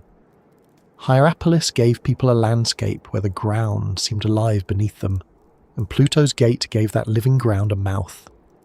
What remains today is broken stone, measured gas, ancient testimony, and the strange feeling that even when a myth is explained, it may still have something quiet to tell us from the ruins. What remains of Pluto's gate today is quieter than the story that once surrounded it. The crowds are gone. The priests no longer stand at the edge of the sacred opening with animals beside them, and witnesses gathered at a careful distance. The old offerings have stopped. The chants, if there were chants, have thinned into silence. The city that once framed the gate with ritual, fear, trade, healing, and daily life is now a landscape of ruins under open sky. Stone seats sit empty. Broken blocks rest where time and earthquakes left them. The great white terraces still shine nearby, but the ancient underworld has lost its audience. And yet the place does not feel empty. Ruins are strange that way. They can be silent and full at the same time. A fallen column is only stone until the mind begins to place footsteps around it. A broken wall is only a wall until you imagine the hands that built it, the people who passed beside it, the voices that once bounced from its surface. Pluto's gate, even in ruin, carries more than its shape. It carries the memory of fear. Not loud fear, not the sudden jump of a shadow in a hallway, but the older kind of fear that settles into the body when people stand near a boundary they do not understand. Today, a visitor to Hierapolis may approach the area with a different kind of knowledge. They may know about carbon dioxide. They may know that the ancient reports of animals dying were not just fantasy. They may know that the gas rose through cracks in the earth, collected low near the cave, and could kill creatures breathing too close to the ground. They may know that the priest likely survived by standing above the densest layer of gas, by controlling the timing, by knowing the place, and perhaps by holding their breath when needed. All of this knowledge changes the story, but it does not make the place ordinary, because the whisper of Pluto's gate is not simply, "Here is a solved mystery." It is more complicated than that. It whispers that ancient people were watching carefully. It whispers that myth can grow from observation.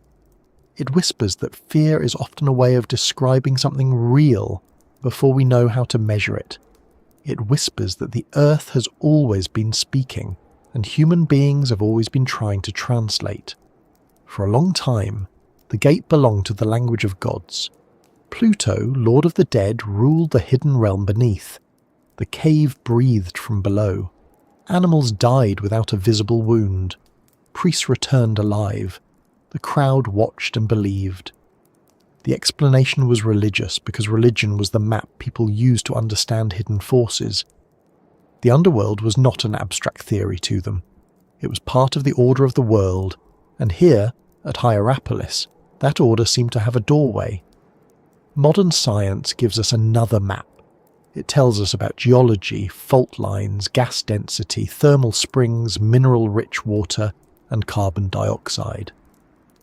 It explains why small animals and animals with lowered heads were especially vulnerable. It explains why the danger could gather near the floor like an invisible lake. It explains why a standing priest could seem immune while a bull collapsed. But a good explanation does not have to flatten wonder. Sometimes it gives wonder a skeleton. It shows the hidden structure inside the old fear. There is something very moving about that. The ancient people were wrong in one way, but not in every way. Pluto was not literally sitting below the cave, waiting to receive sparrows with the grim patience of an underworld accountant. But the people were right that something below was rising. They were right that the place was dangerous. They were right that the invisible could kill. They were right that the ground beneath Hierapolis was not ordinary. Their story was mythic, but their attention was sharp. That is one of the quiet lessons the ruins still offer. We should not confuse old explanations with foolish eyes. Ancient people looked at the world with the tools they had. They saw patterns. They remembered dangers. They built rituals around places that behaved differently. They did not have modern chemistry, but they had repeated experience.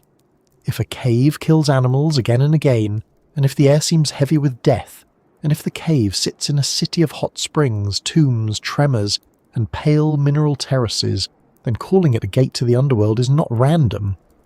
It is a human answer to a real question. And humans still do this. We still tell stories around forces too large or too hidden to fully feel. We speak of markets as if they have moods. We speak of storms as if they are angry. We speak of time as if it runs away from us, even though it has never once been seen wearing shoes. We use images because images let the mind hold what the senses cannot. Pluto's gate became an image for death rising from below, and it endured because the image matched the experience. Standing among the ruins, one can also sense how much of ancient life depended on managing boundaries. The living and the dead, the sacred and the ordinary, the city and the necropolis, the safe viewing area and the deadly lower air, the priest and the crowd, the offering and the god, the surface and the underground. The world was divided into lines people had to respect, and Pluto's gate made one of those lines visible through consequence. Cross too far, breathe too low, and the body failed. Stay back, follow the ritual, trust the priest, and the danger could be witnessed without being shared. Modern archaeology, in its own careful way, also respects boundaries. It does not simply rush into the past and take whatever it wants. At its best, it studies, measures, compares, questions, and admits uncertainty. The ruins of Hierapolis have been examined through excavation, architecture, geology, texts, inscriptions, and conservation. Each discipline adds a different kind of hearing. Archaeology listens to stone, geology listens to the ground, ancient literature listens to memory, chemistry listens to the air. None of them alone gives the whole story. Together they begin to make the place speak again, but what it says is not simple. Pluto's gate was a sanctuary, a hazard, a performance space, a natural vent, a tourist marvel, a religious threshold, a source of priestly authority, and a place where living bodies demonstrated invisible danger. It was all of those things at once. That is why it remains so compelling. The most interesting ancient places are rarely only one thing. They refuse to sit neatly in a single box. They are practical and symbolic, beautiful and frightening, local and cosmic, ordinary and strange. Hierapolis itself was like that. A city of baths and tombs, healing waters and deadly vapours, Roman streets and older sacred forces, white terraces under the sun and a dark gate to the dead. The ruins also whisper about the power of place. Some beliefs can travel almost anywhere, but others need a particular landscape. Pluto's gate could not have been moved like a statue. Its power depended on that cave, that gas, that vault, that city, that arrangement of stone and fear. Remove it from Hierapolis, and the story weakens. The sacred force was not portable because it was rooted in geology. The underworld opened there because there, and not just anywhere, the earth behaved as if it were breathing upward. That rootedness is easy to forget in a modern world where so much seems movable. We carry maps in our pockets, work through screens, speak across continents, and sometimes forget how strongly older lives were tied to specific hills, springs, caves, rivers, and roads. Ancient sacred places were often sacred because they could not be replaced. A hot spring must be visited where it rises. A mountain must be climbed where it stands. A cave must be approached where the earth opens. Pluto's gate had authority because the danger was local. You had to go there. You had to stand near that stone. You had to see the animal fall in that air. The fact that the site still emits dangerous gas also gives the ruins a rare continuity. Many ancient sacred effects are gone now because the rituals that created them are gone. A temple without priests is silent. A theatre without actors is still. A festival without a crowd exists only in writing. But at Pluto's gate, the natural engine has not entirely vanished. The old religious performance is over, but the earth has not stopped being itself. That continuity makes the place feel less like a dead museum piece and more like an unfinished sentence. Human meanings changed. The ground continued. There is comfort in that, and also a little unease. Comfort, because it reminds us that the world is larger and older than our interpretations. Unease, because it reminds us that the world does not need our permission to be powerful. The gas did not care whether it was called Pluto's breath or carbon dioxide. It did not care whether a priest was praised or a researcher took measurements. It simply followed the rules of pressure, density, temperature, and geology. The names changed. The danger remained. This is one of the great humbling gifts of ancient sites. They show us that human certainty is temporary. At one time, people stood at Pluto's gate and felt certain the underworld was present. Later, others may have rejected the old gods and seen the place as false, demonic, or dangerous in another way. Much later, archaeologists and scientists arrived and saw a complex natural and cultural system. Each age brought its own explanation, its own confidence, its own blind spots. The stone listened to all of them and kept weathering. Maybe that is why ruins are so good for slow thinking. They do not argue, they do not hurry, they let different times sit together. At Hierapolis you can think of Hellenistic foundations, Roman rebuilding, Christian transformation, earthquakes, abandonment, rediscovery, modern tourism, and ongoing conservation, all layered in one landscape. Pluto's gate is only one piece of that long life, but it is the piece that seems to lean closest to the oldest question. What lies beneath us? Not only physically beneath, but beneath our explanations, beneath our fears, beneath the stories we tell, so we can stand near the unknown without being swallowed by it. The gate also whispers about performance and belief. The priests knew something about the dangerous breath, whether they described that knowledge as sacred practice, inherited ritual, or divine protection. The crowd saw the result and believed. Was it theatre? Yes, in the sense that it was staged for witnesses. Was it religion? Yes, because the staging carried sacred meaning. Was it science? Not in the modern sense, but it depended on observation and repeated environmental knowledge. The categories overlap, and that overlap is exactly where human culture often lives. We should not be too quick to separate what the ancient world kept together. Think of the priest standing near the portal. To us he may look like a man using knowledge of gas behaviour. To the crowd he may have looked like someone favoured by the gods. To himself he may have been both. He may have believed deeply in the holiness of the place while also knowing where to place his feet. Human beings are capable of that kind of layered understanding. We still are. A surgeon may trust both training and hope. A sailor may know meteorology and still respect the sea like a living thing. A person may understand grief biologically and still speak to the dead in the quiet of the heart. Knowledge does not always replace meaning. Often, it lives beside it. That may be the most generous way to hear Pluto's gate now. Not as proof that the ancients were naive, and not as proof that myths are secretly true in every literal detail, but as proof that human beings have always tried to make meaning from powerful realities. The earth gave Hierapolis hot springs, white terraces, earthquakes, and deadly gas. The people gave those forces names, rituals, buildings, gods, offerings, and stories. The result was a place where the physical and the symbolic became almost impossible to separate. The ruins whisper too about mortality. A gate to the underworld could never be only a geological curiosity, because death is never only a biological event to the people who face it. It is a rupture in love, memory, identity, and time. The ancient visitors who watched sacrifices at the gate were not merely watching animals die. They were watching a model of the boundary they themselves would one day cross.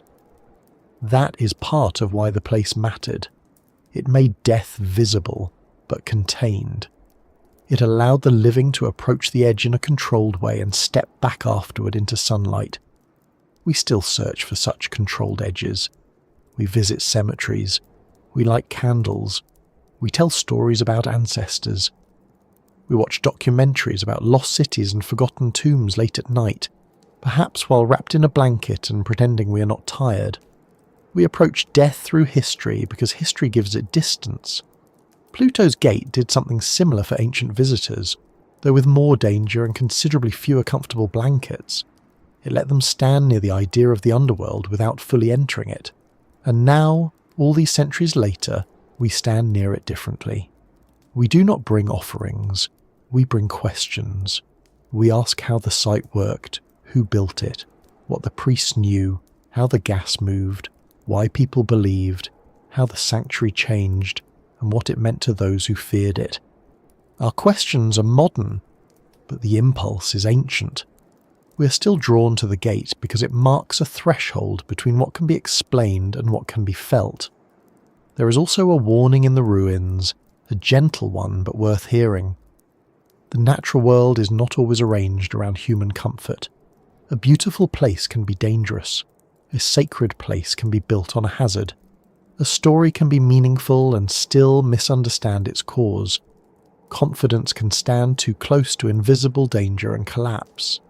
Pluto's gate reminds us to be humble before the unseen, whether we call it gas, time, disease, grief, or the deep workings of the earth. Not everything powerful announces itself, but the ruins do not only warn, they also invite wonder.